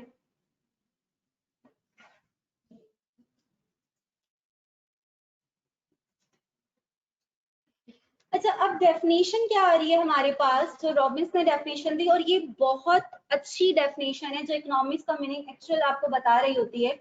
Economics is the science which studies human behaviour. Economics, इसीलिए हम इसको सोशल साइंस इसी वजह से कह रहे होते हैं कि जब भी कोई आपका सब्जेक्ट कोई ह्यूमन एस्पेक्ट पे बात करता है तो वो सोशल साइंस में आ जाता है। तो इकोनॉमिक्स में हम ह्यूमन बिहेवियर स्टडी करते हैं। अच्छा, क्या ह्यूमन बिहेवियर को स्टडी करते हैं, कौन से ह्यूमन बिहेवियर को स्टडी करते हैं? आगे लिखा हुआ है कि as a relationship between given ends and scarce means which have alternative use. तो इसका मतलब क्या हुआ कि जो इंडिविजुअल्स हैं, हर इंडिविजुअल को एक प्रॉब्लम फेस करनी पड़ती है, हर किसी को। वो क्या प्रॉब्लम है? लिमिटेड रिसोर्सेज की, ठीक है। और रिसोर्सेज में हमारे पास डिफरेंट रिसोर्सेज आ जाते हैं। टाइम भी एक बहुत बड़ा रिसोर्स है, ठीक है। हमारे पास लिमिटेड टाइम है, तो क्योंकि लिमिटेड टाइम है, अब यहाँ पे क्या लिखा हुआ है कि वो जो लिमिटेड रिसोर्सेज है उनके ऑल्टरनेटिव यूजेस हैं। आपके टाइम के ऑल्टरनेटिव यूजेस हैं, ठीक है। तो इस वक्त आप कुछ और भी कर सकते थे, बट आपने वो नहीं किया और आप इस वक्त क्लास ले रहे हैं। तो वो जो आप नहीं करा आपने, वो कॉस्ट है आपकी, ठीक है। वो उसको करने से जो आपको बेनिफिट मिलता है वो आप नहीं मिल रहा, क्योंकि इस वक्त आप क्लास ले रहे हैं, ठीक है ना। इसी तरह आपके पैसे के ऑल्टरनेटिव यूजेस हैं, लेकिन आपके पास क्योंकि मनी लिमिटेड है, तो आपको ये देखना पड़ता है कि मैंने किस पे स्पेंड करना है और किस पे मैं स्पेंड नहीं कर सकता, क्योंकि मेरे पास इतने पैसे ही नहीं है। तो आपके जितने भी रिसोर्सेज हैं उनके ऑल्टरनेटिव यूजेस हैं। तो हम उन लिमिटेड रिसोर्सेज से अपनी मैक्सिमम वांट किस तरह पूरी करते हैं, ये बिहेवियर आपको इकोनॉमिक्स बताता है। हम ह्यूमन बिहेवियर की कौन से एस्पेक्ट को डील करते हैं कि हम अपनी लिमिटेड रिसोर्सेज से अनलिमिटेड वांट्स को पूरा किस तरह कर रहे होते हैं। और हर कोई ये कोशिश करता है। देखो, इकोनॉमिक्स का जो वर्ड है ना, ये ग्रीक वर्ड से निकला था, जिसका मतलब, जिसका जो वर्ड था ओइकोनॉमोस। ओइकोनॉमोस ओइकोनॉमोस मींस होम मैनेजमेंट। अगर अब एट फर्स्ट साइड आपको ये लगता है कि होम मैनेजमेंट और इकोनॉमिक्स का आपस में क्या कनेक्शन है, अब होम मैनेजमेंट क्या होती है? हम हर महीने बजट बनाते हैं, ठीक है। हर महीने हर घर में बजट बनता है, और उस बजट में क्या होता है, देखा जाता है कि सोर्स ऑफ इनकम क्या है, हमारे पास कितनी इनकम है और एक्सपेंडिचर्स हमारे कितने हैं। कभी भी ऐसा नहीं होता कि हमारी इनकम बहुत ज्यादा और हमारे एक्सपेंडिचर जो है वो कम पड़ जाए। हमेशा यही होता है कि हमें देखना पड़ता है कि भाई इतनी इनकम नहीं है, यहाँ स्पेंडिंग नहीं हो सकती अभी इस महीने, ये नेक्स्ट टाइम जो है वो हम देखेंगे, फिलहाल जो है वो हम यहाँ यहाँ स्पेंड कर सकते हैं। तो जब भी बजट बनता है तो हमें क्या प्रॉब्लम फेस करनी पड़ती है? लिमिटेड इनकम की, लिमिटेड रिसोर्स की। इसी तरह गवर्नमेंट क्यों बजट बनाती है? क्योंकि गवर्नमेंट के पास भी अनलिमिटेड फंड्स नहीं है। जितना दिल चाहे गवर्नमेंट का एजुकेशन सेक्टर पे स्पेंड कर दे, जितना दिल चाहे हेल्थ सेक्टर पे स्पेंड कर दे, नहीं कर सकती ऐसा, क्योंकि लिमिटेड फंड्स हैं। तो अगेन गवर्नमेंट को भी डिसाइड करना पड़ता है कि मैंने अपने इन रिसोर्स को कहाँ कहाँ एलोकेट करना है, और मैंने एलोकेशन इस तरह करनी है कि उससे मुझे मैक्सिमम एडवांटेज मिल सके। हर इंडिविजुअल यही करता है। इंडिविजुअल सेल्फ इंटरेस्ट के बारे में सोचता है, और गवर्नमेंट ह्यूमन वेलफेयर के बारे में सोचती है, पूरी सोसाइटी के वेलफेयर के बारे में सोच रही होती है। हम और आप ये सोचते हैं कि मैंने अपनी इनकम को ऐसे कहाँ कहाँ स्पेंड करना है कि मैं उससे मैक्सिमम वांट्स को अपनी सेटिस्फाई कर सकूं। लेकिन बात ये है कि हमारी वांट्स जो हैं वो कभी भी खत्म नहीं होती। हम इकोनॉमिक्स में एक बड़ा फेमस एक बात करते हैं जो बड़ी, कि wants are unlimited but resources are limited. तो हमारी जो ख्वाहिशात है उनकी कोई भी हद नहीं है।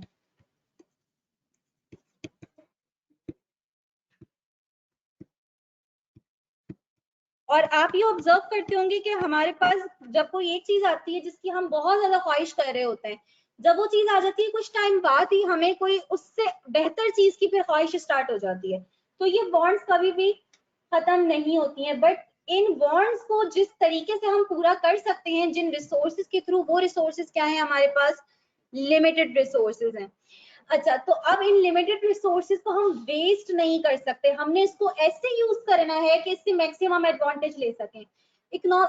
अब मैं आती हूँ कि इकोनॉमिक्स का बेसिक ऑब्जेक्टिव क्या है। इकोनॉमिक्स आपको डिसीजन मेकिंग पावर देती है, आपको एक डिसीजन मेकर बनाती है कि आपने अपने इन लिमिटेड रिसोर्सेज को कैसे लोकेट करना है कि आप इनसे अपनी मैक्सिमम वांट्स को पूरा कर सकें, ठीक है ना। आपने कहाँ एलोकेशन करनी है और कहाँ एलोकेशन नहीं करनी है, आपको रैशनल डिसीजन मेकर बनाती है ये इकोनॉमिक्स। तो डिसीजन मेकिंग पावर आपको इकोनॉमिक्स से मिल रही होती है, ठीक है ना। अच्छा, फॉर एग्जांपल मेरी एक एग्जांपल मेरी बड़ी मुझे पसंद है, और वो और ज्यादा क्लियर आइडिया दे देती है इकोनॉमिक्स का कि आपने अपने रिसोर्सेज को किस तरह इफिशिएंटली जो है वो यूटिलाइज करना है कि उनसे मैक्सिमम आप एडवांटेज हासिल कर सकें। फॉर एग्जाम्पल कि गवर्नमेंट के पास दो ऑप्शंस हैं, गवर्नमेंट के फंड्स लिमिटेड हैं और गवर्नमेंट के पास दो ऑप्शंस हैं। ये हमेशा मैं एग्जांपल पूछती हूँ अपने स्टूडेंट से। तो गवर्नमेंट के पास दो ऑप्शन है। फर्स्ट, एक ऑप्शन ये कि वो जो पब्लिक ट्रांसपोर्ट है उस पे इन फंड्स को लगाए और उसको इम्प्रूव करने की कोशिश करे, और दूसरा ऑप्शन गवर्नमेंट के पास ये है कि वो अपने इस फंड को लग्जरी कार्स में लगा दे, ठीक है, उनकी प्रोडक्शन पे लगा दे। तो लेकिन गवर्नमेंट दोनों पे नहीं लगा सकती क्योंकि गवर्नमेंट के पास फंड्स लिमिटेड है, तो कोई एक ही ऑप्शन जो है वो ऑप्ट कर सकती है। तो मुझे ये बताओ कि इकोनॉमिक्स की डेफिनेशन को जहन में रखते हुए आप क्या समझते हैं कि गवर्नमेंट को अपने फंड्स कहाँ एलोकेट करने चाहिए? पब्लिक ट्रांसपोर्ट पे या लग्जरी कार्स पे?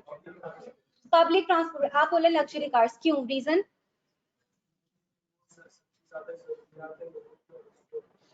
लग्जरी कार्स ये कि अगर मेरे पास मर्सिडीज नहीं होगी तो मैं जिंदा नहीं रह सकती। नहीं, कोई भी कार, मेरे पास इस वक्त कोई कार नहीं है, बट मैं बहुत इजीली जो है वो मेरा सब काम हो रहा है। ये बेसिक नीड तो नहीं है।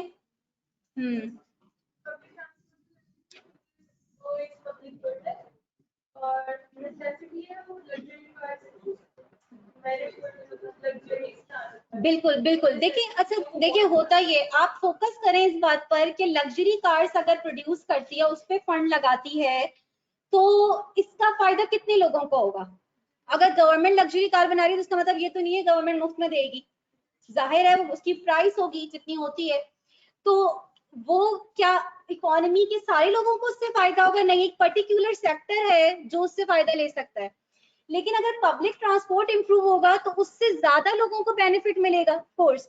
तो हमारे पास क्योंकि लिमिटेड रिसोर्सेज हैं, तो गवर्नमेंट ये देखेगी कि ज्यादा फायदा किससे हो रहा है, तो जिससे ज्यादा फायदा होगा लोगों का वो अपने रिसोर्सेज को वहां लगाएगी।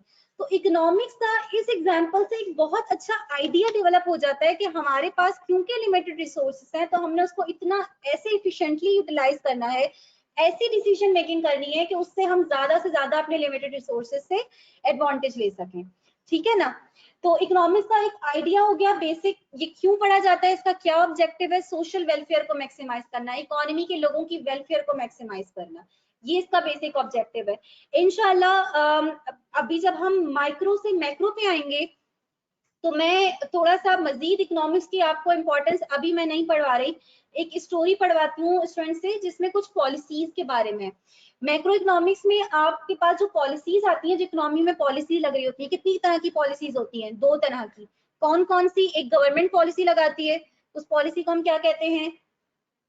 गवर्नमेंट जो पॉलिसी लगाती है उसका क्या नाम है? Fiscal policy. और जो सेंट्रल बैंक पॉलिसी लगाती है, जो आप कभी देखते होंगे कि इंटरेस्ट रेट इंक्रीज हो गया, इंटरेस्ट रेट डिक्रीज हो गया, उस पॉलिसी को हम क्या कहते हैं? Monetary policy. तो ये जो 2 पॉलिसीज हैं, अगर किसी ने इकोनॉमिक्स नहीं पढ़ी हुई तो उसको नॉर्मली नहीं पता होता कि इन पॉलिसीज की लगाई क्यों जाती है, इसका इम्पैक्ट क्या आता है इकोनॉमी पर। तो अगर आप कोई बिजनेसमैन हैं या आप कोई प्रोडक्शन कर रहे हैं, किसी भी तरह की इन्वेस्टमेंट कर रहे हैं और आपको इन पॉलिसीज के बारे में नहीं पता और आपको इनका इम्पैक्ट नहीं पता, तो आप बहुत गलत डिसीजन ले सकते हैं जिसको आगे जाकर आपको बहुत नुकसान हो सकता है। तो जब आपको पॉलिसीज पता होंगी, आपको पता होगा कि इसका इकोनॉमी पे क्या इम्पैक्ट आएगा, तो आप राइट डिसीजन ले सकते हैं। तो इसी वजह से ये कुछ बातें, क्योंकि स्टूडेंट्स ये समझते हैं इकोनॉमिक्स की कोई इंपॉर्टेंस नहीं है, ये बस फालतू में एक सब्जेक्ट ऐड कर दिया गया है जो हमें पढ़ाया जा रहा है, हमारी मुश्किलात में इजाफा किया जा रहा है इसके थ्रू। तो इकोनॉमिक्स की बिल्कुल इंपॉर्टेंस है, ये एक आपको डिसीजन मेकर बनाता है। अच्छा, अब इकोनॉमिक्स की डेफिनेशन तो हमने डिस्कस कर लिया, हमारी क्लास कब तक है? 5 बजे तक है। नेक्स्ट टॉपिक पे हम आ जाते हैं।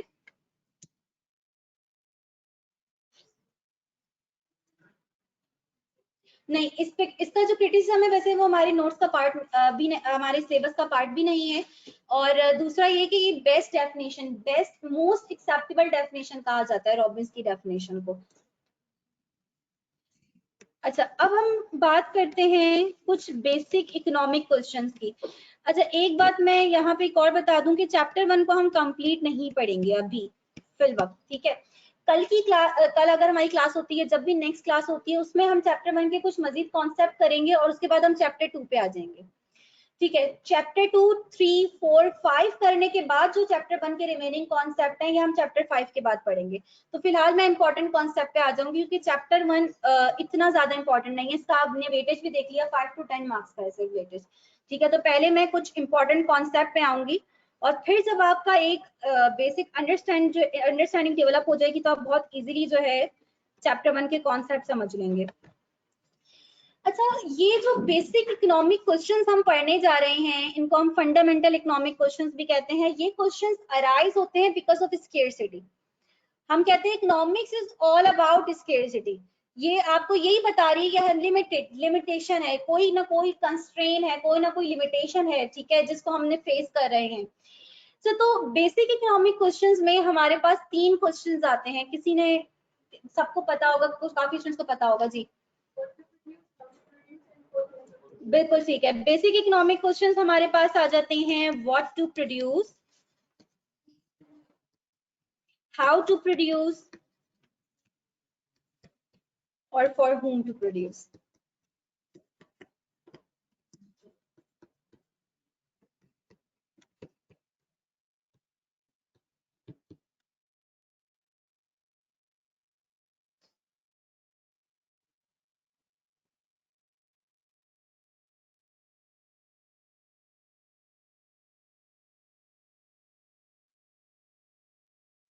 अच्छा, अब ये क्वेश्चन आप लोग समझ सकते हैं कि ये पैदा ही क्यों हुआ व्हाट टू प्रोड्यूस का, क्या प्रोड्यूस करें, क्योंकि हम सब प्रोड्यूस नहीं कर सकते, हमारे पास रिसोर्सेज इतने नहीं हैं।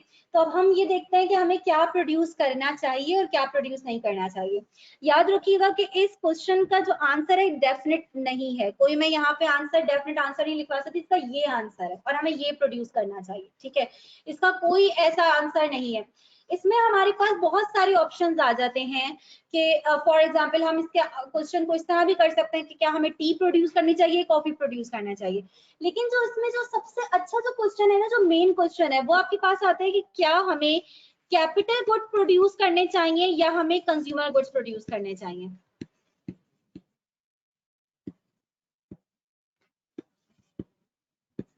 क्या हमें कैपिटल गुड्स की प्रोडक्शन करनी चाहिए या कंज्यूमर गुड्स की। कैपिटल गुड्स किसे कहते हैं और कंज्यूमर गुड्स किसे कहते हैं। बिल्कुल, वो सब चीजें जिनके थ्रू आप other goods and services produce करते हैं, उन्हें हम क्या कहते हैं, कैपिटल गुड्स। और ये यूसेज पे डिपेंड करता है कि कौन सी कमोडिटी किस वक्त कैपिटल गुड कंसिडर की जाएगी। फॉर एग्जांपल, ये लैपटॉप इस वक्त क्या है, कैपिटल गुड है या कंज्यूमर गुड। कंज्यूमर गुड कौन कह रहे हैं, कंज्यूमर गुड अगर है तो क्यों है कंज्यूमर गुड। मैं इस वक्त अच्छा इस लैपटॉप से क्या कर रही हूँ, आपको आपको टीच कर रही हूँ, ठीक है।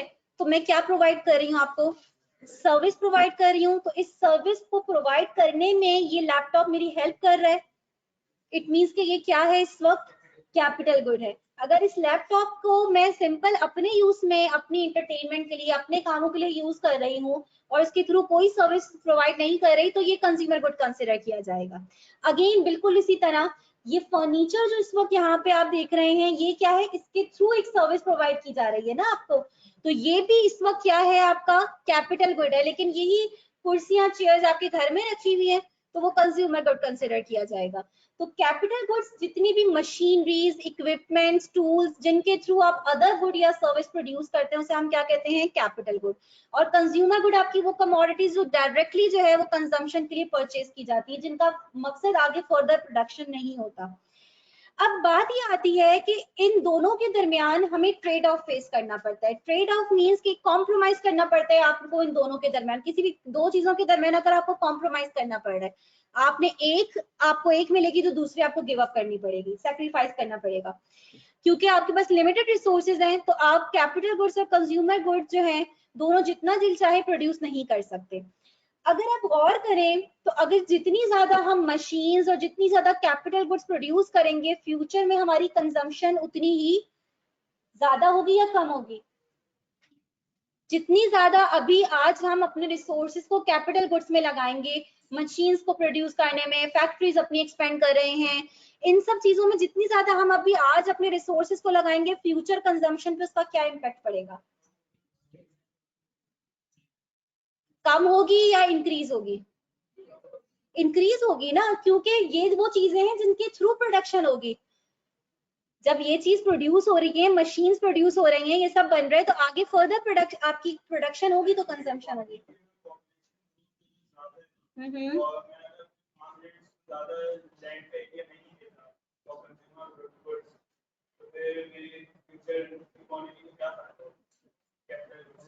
क्या फायदा होगा, इसकी एग्जांपल आपको यूएसए के बारे में पता है, यूएसए के बारे में थोड़ा सा आइडिया, उनके एग्रीकल्चर सेक्टर के बारे में आइडिया है। यूएस में क्या हो रहा है, वो अब उनकी जो हमारे पास बहुत लैंड है, और हम एक वक्त तक, अब तो शुक्र है कि हम जो है, पहले हम हमेशा अपने पीएचडी में ये पढ़ते आते थे कि इकोनॉमी का जो सबसे मेजर जो हमारा पोर्शन है वो एग्रीकल्चर सेक्टर है। 70% एग्रीकल्चर सेक्टर से प्रोडक्शन होती है, सबसे ज्यादा प्रोडक्शन वहां की है। शुक्र है कि अब वो एग्रीकल्चर सेक्टर नहीं है, अब कहीं उसको एग्रीकल्चर सेक्टर मत लिख दीजिएगा, अब सर्विस सेक्टर का सबसे ज्यादा कंट्रीब्यूशन है इस वक्त। बट जब हम तब भी बोला करते थे कि एग्रीकल्चर सेक्टर बड़ा कंट्रीब्यूट कर रहा है, तब भी अगर हम देखें तो हम हमेशा इससे बात पढ़ते आ रहे हैं कि हमारी जो टेक्नोलॉजी जो हम यूज कर रहे हैं वो इतनी अच्छी टेक्नोलॉजी नहीं है। हमारे पास बहुत लैंड है, बहुत लेबर है, सब कुछ है, बट जो टेक्निक्स हम यूज कर रहे हैं अगर वो मॉडर्न टेक्निक्स नहीं है तो हो सकता है कि जिसके पास इतनी लैंड ना हो उसकी प्रोडक्शन ज्यादा हो रही हो हमसे। तब आप यूएस को देखें, यूएस के पास टेक्नोलॉजी है, मशीन्स है, मॉडर्न मशीन्स है, उसके थ्रू हमसे ज्यादा प्रोडक्शन कर रहा है, ऑल्दो उसके पास इतनी वो लैंड अवेलेबल नहीं है, इतने लेबर्स नहीं है, सबसे मेन यूएस में इतनी लेबर नहीं है, लेकिन फिर भी वहां प्रोडक्शन ज्यादा हो रही है। तो ये डिपेंड करता है, ठीक है ना इस पे। अच्छा, अब बात ये है कि अगर आप अभी कंज्यूमर गुड पे बहुत ज्यादा अपने रिसोर्सेज को लगा देंगे और आप ये कैपिटल गुड्स की प्रोडक्शन नहीं करेंगे तो फ्यूचर में, अभी तो आपकी कंजम्पशन बहुत ज्यादा हो जाएगी, लेकिन फ्यूचर में कंजम्पशन क्या हो जाएगी, कम होगी। जाहिर है जो चीज प्रोड्यूस करेंगे वही चीज एक वक्त पे आकर उसकी वैल्यू बिल्कुल डेप्रिशिएट होकर खत्म हो जाएगी। तो ये अगर आप गौर करें तो ये ट्रेड ऑफ है in between current and future consumption. तो आपको हर इकोनॉमी डिसाइड करती है कि उसे कितने कैपिटल गुड्स प्रोड्यूस करने हैं और कितना कंज्यूमर गुड प्रोड्यूस करना है, कितने रिसोर्सेज आपके इसमें लगाने हैं और कितने उसमें लगाने हैं। तो अब दूसरा क्वेश्चन आता है, अगेन मैंने कोई डेफिनेट आंसर नहीं दिया, हर सोसाइटी इसका डिफरेंट तरह से इन क्वेश्चंस को रिस्पॉन्ड करती है। और हम जब इकोनॉमिक सिस्टम पढ़ेंगे ना, कैपिटलिस्ट इकोनॉमिक सिस्टम और सोशलिज्म जब हम ये पढ़ेंगे तो उसमें आप देखेंगे कि हर इकोनॉमिक सिस्टम इन क्वेश्चन का डिफरेंट तरह से रिस्पॉन्ड करती है। फिर आपके पास बात आ जाती है हाउ टू प्रोड्यूस। चलिए हमने डिसाइड कर लिया कि क्या प्रोड्यूस करना है, अब कैसे प्रोड्यूस करना है। अब ये क्वेश्चन क्यों आ रहा है हाउ टू प्रोड्यूस, क्योंकि रिसोर्सेज हमारे लिए बहुत इंपॉर्टेंट है और हमने उनको वेस्ट नहीं होने देना, हमको इतना इफिशिएंटली यूज करना है कि ज्यादा से ज्यादा हम उससे प्रोडक्शन कर सकें। अब हाउ टू प्रोड्यूस में हमारे पास दो क्वेश्चंस आते हैं। एक आपसे क्वेश्चन आता है कि क्या कैपिटल इंटेंसिव टेक्निक्स के थ्रू प्रोडक्शन करनी चाहिए या लेबर इंटेंसिव टेक्निक्स के थ्रू प्रोडक्शन करनी चाहिए।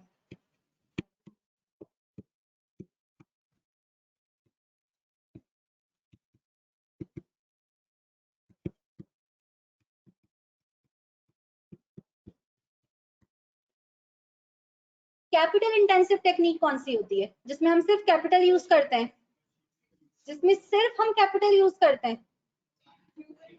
हाँ बिल्कुल, ये वर्ड क्या बता रहे हैं, ज्यादा आप किसको यूज कर रहे हो, कैपिटल को यूज कर रहे हो, लेबर भी आप यूज कर रहे हो, बट जो ज्यादा जो रेशियो है वो कैपिटल का ज्यादा है लेबर के मुकाबले में।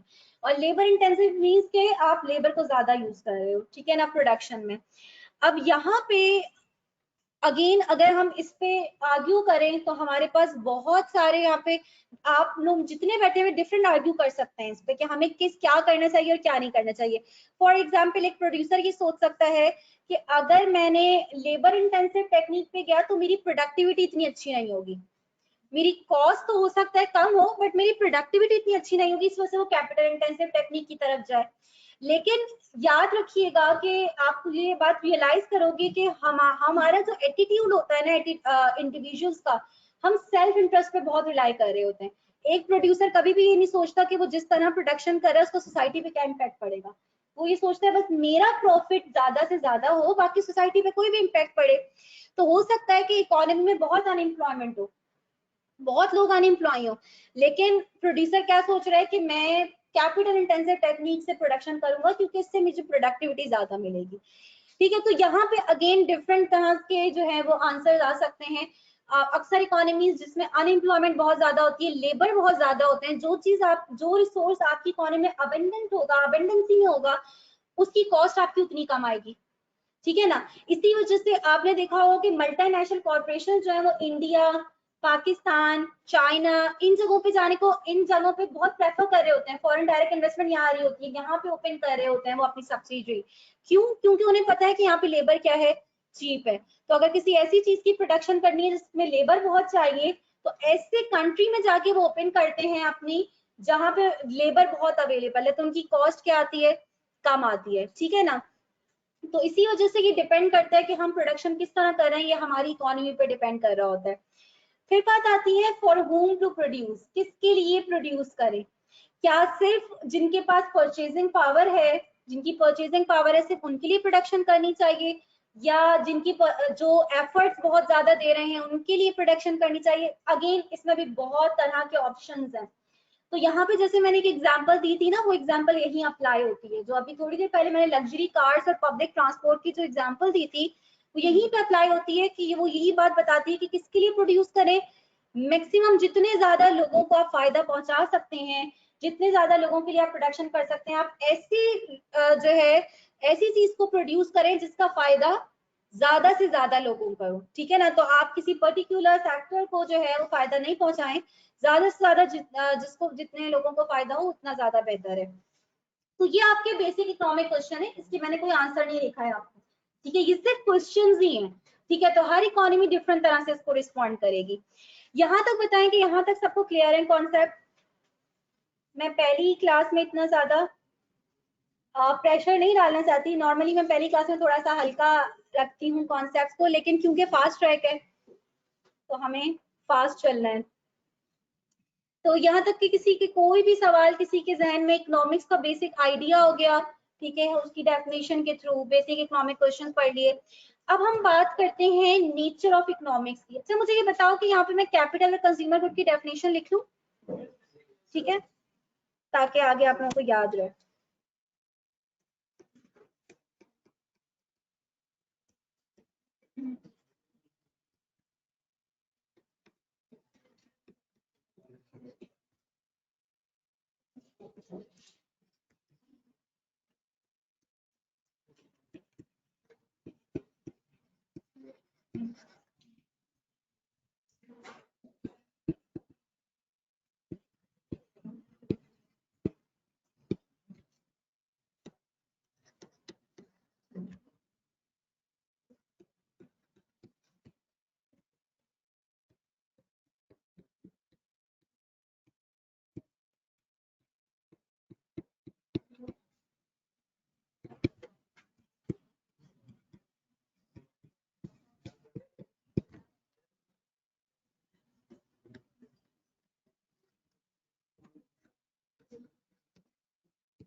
हाँ, ऐसा बोल दें कि बहुत पढ़ रहे हैं, ताकि किसी को दिखाएं तो इम्प्रेशन पड़े कि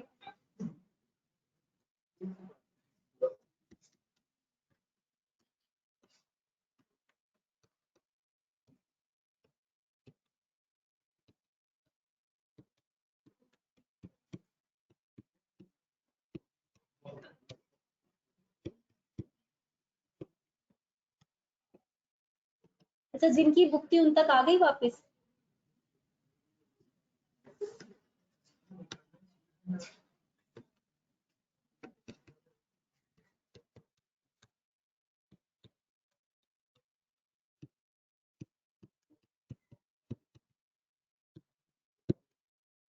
मुझे भी बताएं, मुझे भी हंसना है।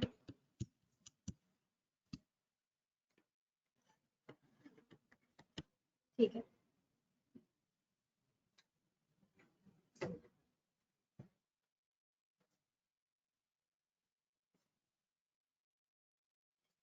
अच्छा आज आकर मैंने इतना जल्दी स्टार्ट करा, बट कि मैंने आप लोगों को इंट्रोड्यूस भी नहीं करा खुद को कि मेरा क्या नाम है, ठीक है, किसी भी तरह का कोई इंट्रोडक्शन नहीं दिया, और मैं डायरेक्ट आके आके स्टार्ट हो गई हूँ। नाम तो वैसे सबको पता होगा, नाम तो सुना होगा। अच्छा मेरा नाम जैनब ज़िया, ठीक है, सबको पता है। और क्वालिफिकेशन मेरी मास्टर इन इकोनॉमिक्स है, ठीक है, और मैं डबल गोल्ड मेडलिस्ट हूँ। और सेकंड इस वक्त करंटली जो है मैं कराची यूनिवर्सिटी में भी टीच कर रही हूँ, और सेकंड यहाँ पे ARTT बिजनेस स्कूल में टीच कर रही हूँ।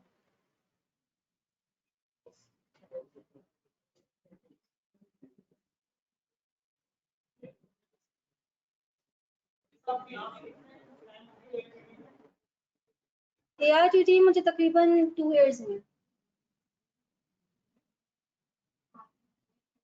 2 years।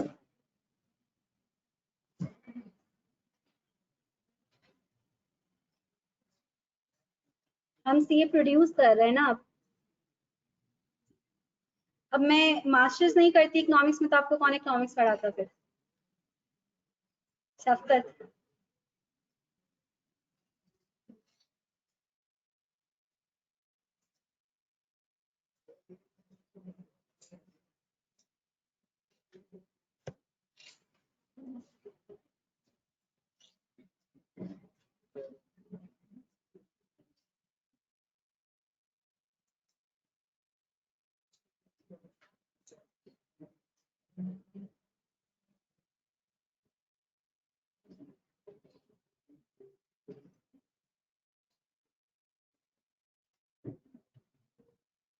चैप्टर 1 में ना थोड़े स्टूडेंट्स को नींद आती है और चैप्टर 1 थोड़ा सा हो सकता है आपको बोरिंग लगे क्योंकि टर्म्स हैं, डेफिनेशंस हैं। इसी वजह से चैप्टर 1 में कंप्लीट कभी भी स्टार्ट में नहीं पढ़वाती। चैप्टर 1 में बस बेसिक टर्म जो कि आगे चैप्टर्स के लिए इंपॉर्टेंट है वो डिस्कस करके हम आगे बढ़ जाते हैं और उसके बाद फिर आते हैं बाकी रिमेनिंग कॉन्सेप्ट पर।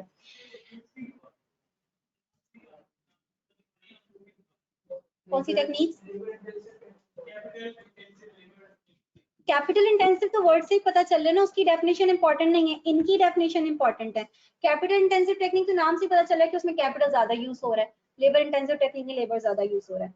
अच्छा, अगर हम नेचर वाइज बात करें, जैसे हर सब्जेक्ट को हम किसी कैटेगरी में डालते हैं ना कि ये साइंस का सब्जेक्ट है या ये आर्ट्स से जो है वो उसका कनेक्शन है, तो इकोनॉमिक्स में अगेन जब हम नेचर ऑफ इकोनॉमिक्स की बात करते हैं कि इकोनॉमिक्स की नेचर क्या है, तो हमारे पास यहाँ पे सवाल आता है सबसे पहला तो कि क्या इकोनॉमिक्स साइंस है या आर्ट्स है?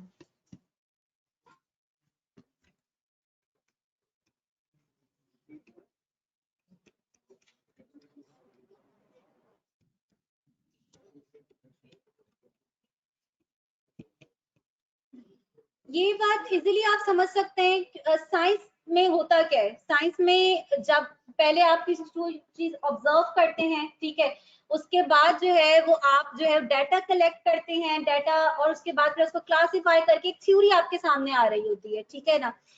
इकोनॉमिक्स जो है वो अगर हम देखें तो बिल्कुल ऐसा ही है। इकोनॉमिक्स में जब भी कोई थ्योरी आती है, फॉर एग्जांपल सबसे सिंपल थ्योरी जो नॉर्मल सबको ही पता होती है, वो क्या है? Law of demand. Law of demand क्या कहते हैं कि प्राइस और क्वांटिटी डिमांड का आपस में क्या रिलेशन है? नेगेटिव रिलेशन है। जब भी प्राइसेस इंक्रीज होती हैं जनरली क्या होता है कि उसकी डिमांड, उस कमोडिटी क्या हो जाती है? डिक्रीज हो जाती है। अब क्या हर थ्योरी से पहले उस थ्योरी के जो वेरिएबल्स जिसके बारे में हम स्टडी कर रहे हैं उसका डाटा कलेक्ट किया जाता है, ठीक है। डाटा कलेक्ट करने के बाद उसको एनालाइज किया जाता है और फिर एक थ्योरी आती है कि भाई इकोनॉमिक्स में जो है आपकी ये थ्योरी है और ये थ्योरी इन दो वेरिएबल्स का आपस में रिलेशन ये बता रही है कि नेगेटिव रिलेशन है या पॉजिटिव रिलेशन है।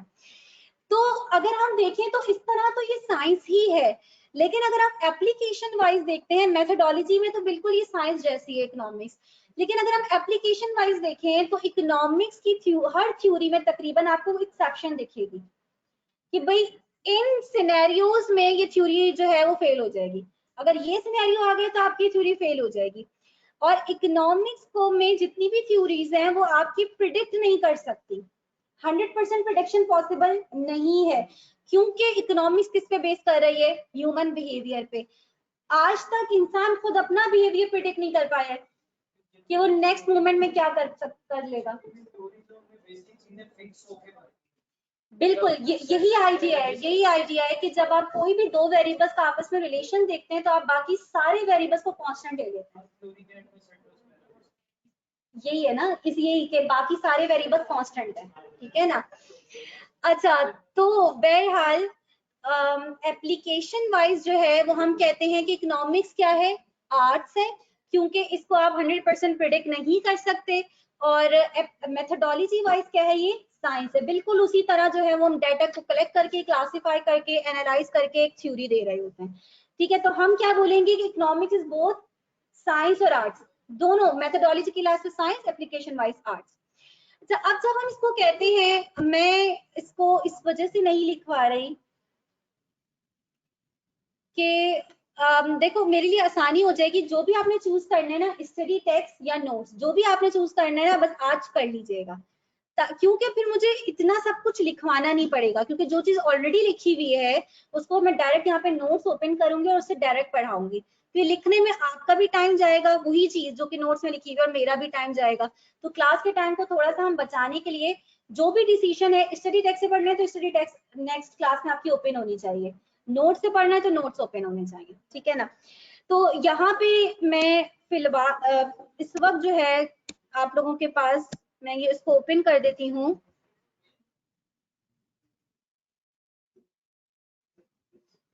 तो जो जो हम पढ़ते जाएंगे उसको एक दफा रीड भी करते जाएंगे, ताकि जब आप उसको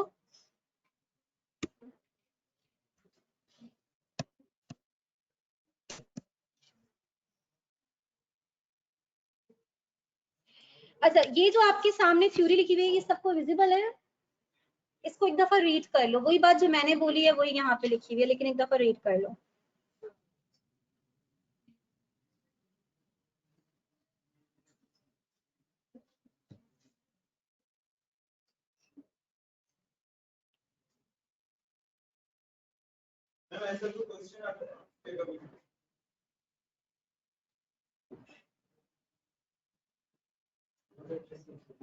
चैप्टर 1 के ये कॉन्सेप्ट में से क्वेश्चन नहीं निकल रहा होता स्टार्टिंग में।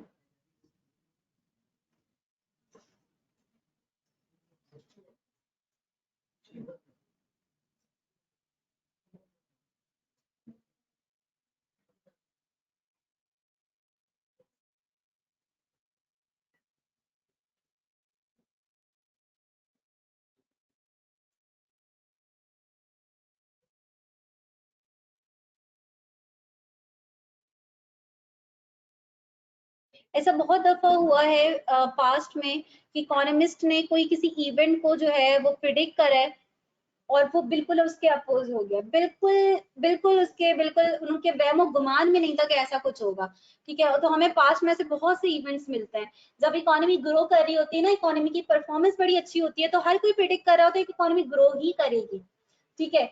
लेकिन अचानक कुछ इवेंट्स ऐसे हो जाते हैं जिसकी वजह से इकोनॉमी में बहुत बड़ा रिसेशन आ जाता है। रिसेशन किसे कहते हैं?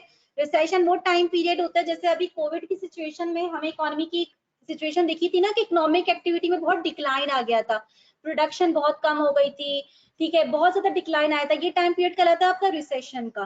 तो आपके पास में ऐसे बहुत दफा ऐसा हुआ है, यूएस में स्पेशली 1930 में ग्रेट डिप्रेशन आया था।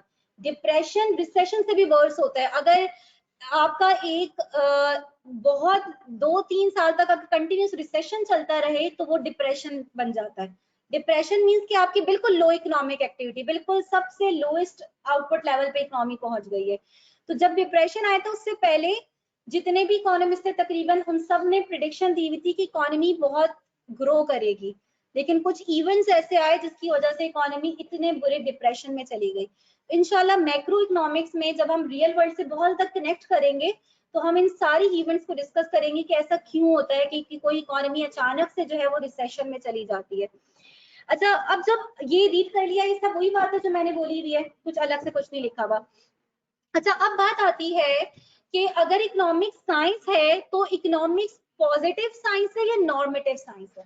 सबसे पहले इसका आसान डिफरेंस समझ लेते हैं। पॉजिटिव स्टेटमेंट और नॉर्मेटिव स्टेटमेंट, ये कौन सी स्टेटमेंट्स होती हैं? पॉजिटिव स्टेटमेंट आपको फैक्ट्स बता रही होती हैं, व्हाट इज, क्या फैक्ट्स है। इकोनॉमी में इस वक्त पाकिस्तान जो है वो पॉपुलेशन वाइज कौन से नंबर पे आ रहा है? इस वक्त 5th पे आ रहा है, तो ये क्या है? फैक्ट है। ये क्या आप इस फैक्ट को प्रूव कर सकते हैं? क्या आप इस फैक्ट को प्रूव कर सकते हैं? अगर कोई स्टेटमेंट दे रहा है तो आप इसको प्रूव कर सकते हैं, बिल्कुल प्रूव कर सकते हैं, डाटा अवेलेबल है, आप डाटा को देखकर ये बात बोल रहे हैं। तो पॉजिटिव स्टेटमेंट आपको फैक्ट्स के बारे में बता रही होती है और उन सारे फैक्ट्स को आप टेस्ट कर सकते हैं कि ये सही है या गलत है। नॉर्मेटिव स्टेटमेंट जो है वो ओपिनियन बेस होती है। नॉर्मेटिव स्टेटमेंट ओपिनियन बेस होती है, क्या होना चाहिए, what should be, what ought to be, what should be, ये स्टेटमेंट्स आपकी नॉर्मेटिव स्टेटमेंट्स होती हैं।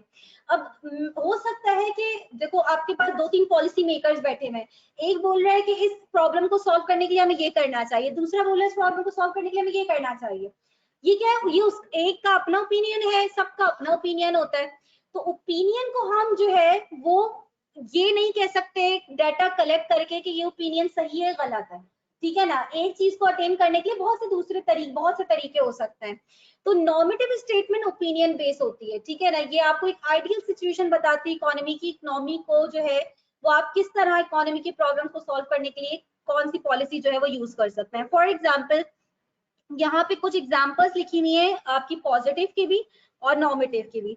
अब यहाँ पे लिखा हुआ है कि Pakistan is the 5th largest populated country in the world. Again fact है, इसको टेस्ट किया जा सकता है, प्रूव किया जा सकता है। तो ये कौन सी स्टेटमेंट है आपकी, पॉजिटिव स्टेटमेंट है। अच्छा, फिर यहाँ पे एक स्टेटमेंट लिखी हुई है, free education should be given to poor. ये क्या है, ओपिनियन है किसी का। आप इसको टेस्ट नहीं कर सकते, प्रूव नहीं कर सकते कि ये सही है गलत है, ये ओपिनियन है, हर किसी का अपना ओपिनियन होता है। तो जो ओपिनियन बेस्ड आपकी स्टेटमेंट होती है वो नॉर्मेटिव स्टेटमेंट में आती है। फॉर एग्जांपल कोई कह रहा है कि टैक्सेस पाकिस्तान में टैक्स जो है वो कम होने चाहिए। अब ये उसकी अपनी स्टेटमेंट है, उसका अपना एनालिसिस है जिसकी बेस पर वो ये बात कर रहा है, ठीक है ना। तो इकोनॉमिक्स जो है वो पॉजिटिव साइंस भी है और नॉर्मेटिव भी है। इकोनॉमिक्स में आप फैक्ट्स भी पढ़ते हैं कि इस वक्त क्या सिचुएशन चल रही है ग्लोबली, और आप ये भी पढ़ते हैं कि इस सिचुएशन, इन प्रॉब्लम्स को खत्म करने के लिए हम कौन कौन सी पॉलिसीज यूज कर सकते हैं, ठीक है। तो आपके पास डिफरेंट पॉलिसीज होंगी कि हम ये करना चाहिए, ये करना चाहिए, ठीक है। तो आप नॉर्मेटिव स्टेटमेंट्स भी देख रहे होंगे इकोनॉमिक्स में और पॉजिटिव स्टेटमेंट्स भी देख रहे होंगे। तो मेरे ख्याल में आज थोड़ा सा आप लोगों पे रहम करते हैं, ठीक है। तो आज अपने कॉन्सेप्ट को यहीं तक रखते हैं। कल या जब भी नेक्स्ट क्लास होगी थोड़ा सा फर्दर हम मजीद कॉन्सेप्ट को पढ़ेंगे, उसके बाद हम चैप्टर 2 पे आ जाएंगे, ठीक है। और बस आप लोगों से 2-3 रिक्वेस्ट है कि आप लोगों ने क्लास मिस नहीं करनी, कोई भी क्लास मिस नहीं करनी। और दूसरा पता है वो मैं बोल चुकी हूँ, क्विज़ेस के हवाले से क्विज़ेस देना है।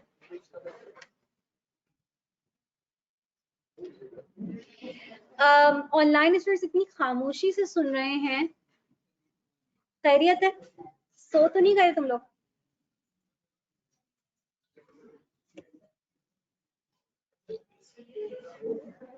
चलें, तो आज जिसका जो भी क्वेश्चन है, अच्छा मैं अपना यहाँ पे नंबर भी लिख रही हूँ। अगर किसी की कोई प्रॉब्लम हो, किसी भी तरह का कुछ डिस्कस करना हो, तो आप मेरे नंबर पे डायरेक्ट भी मुझे मैसेज कर सकते हैं।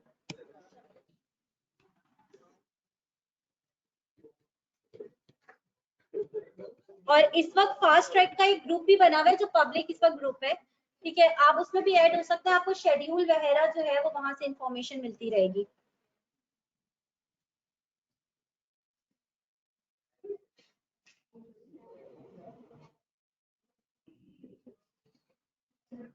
व्हाट्सएप पे मारूफ, आप मुझे मैसेज कर देना, मैं आपको लिंक सेंड कर दूंगी, ठीक है।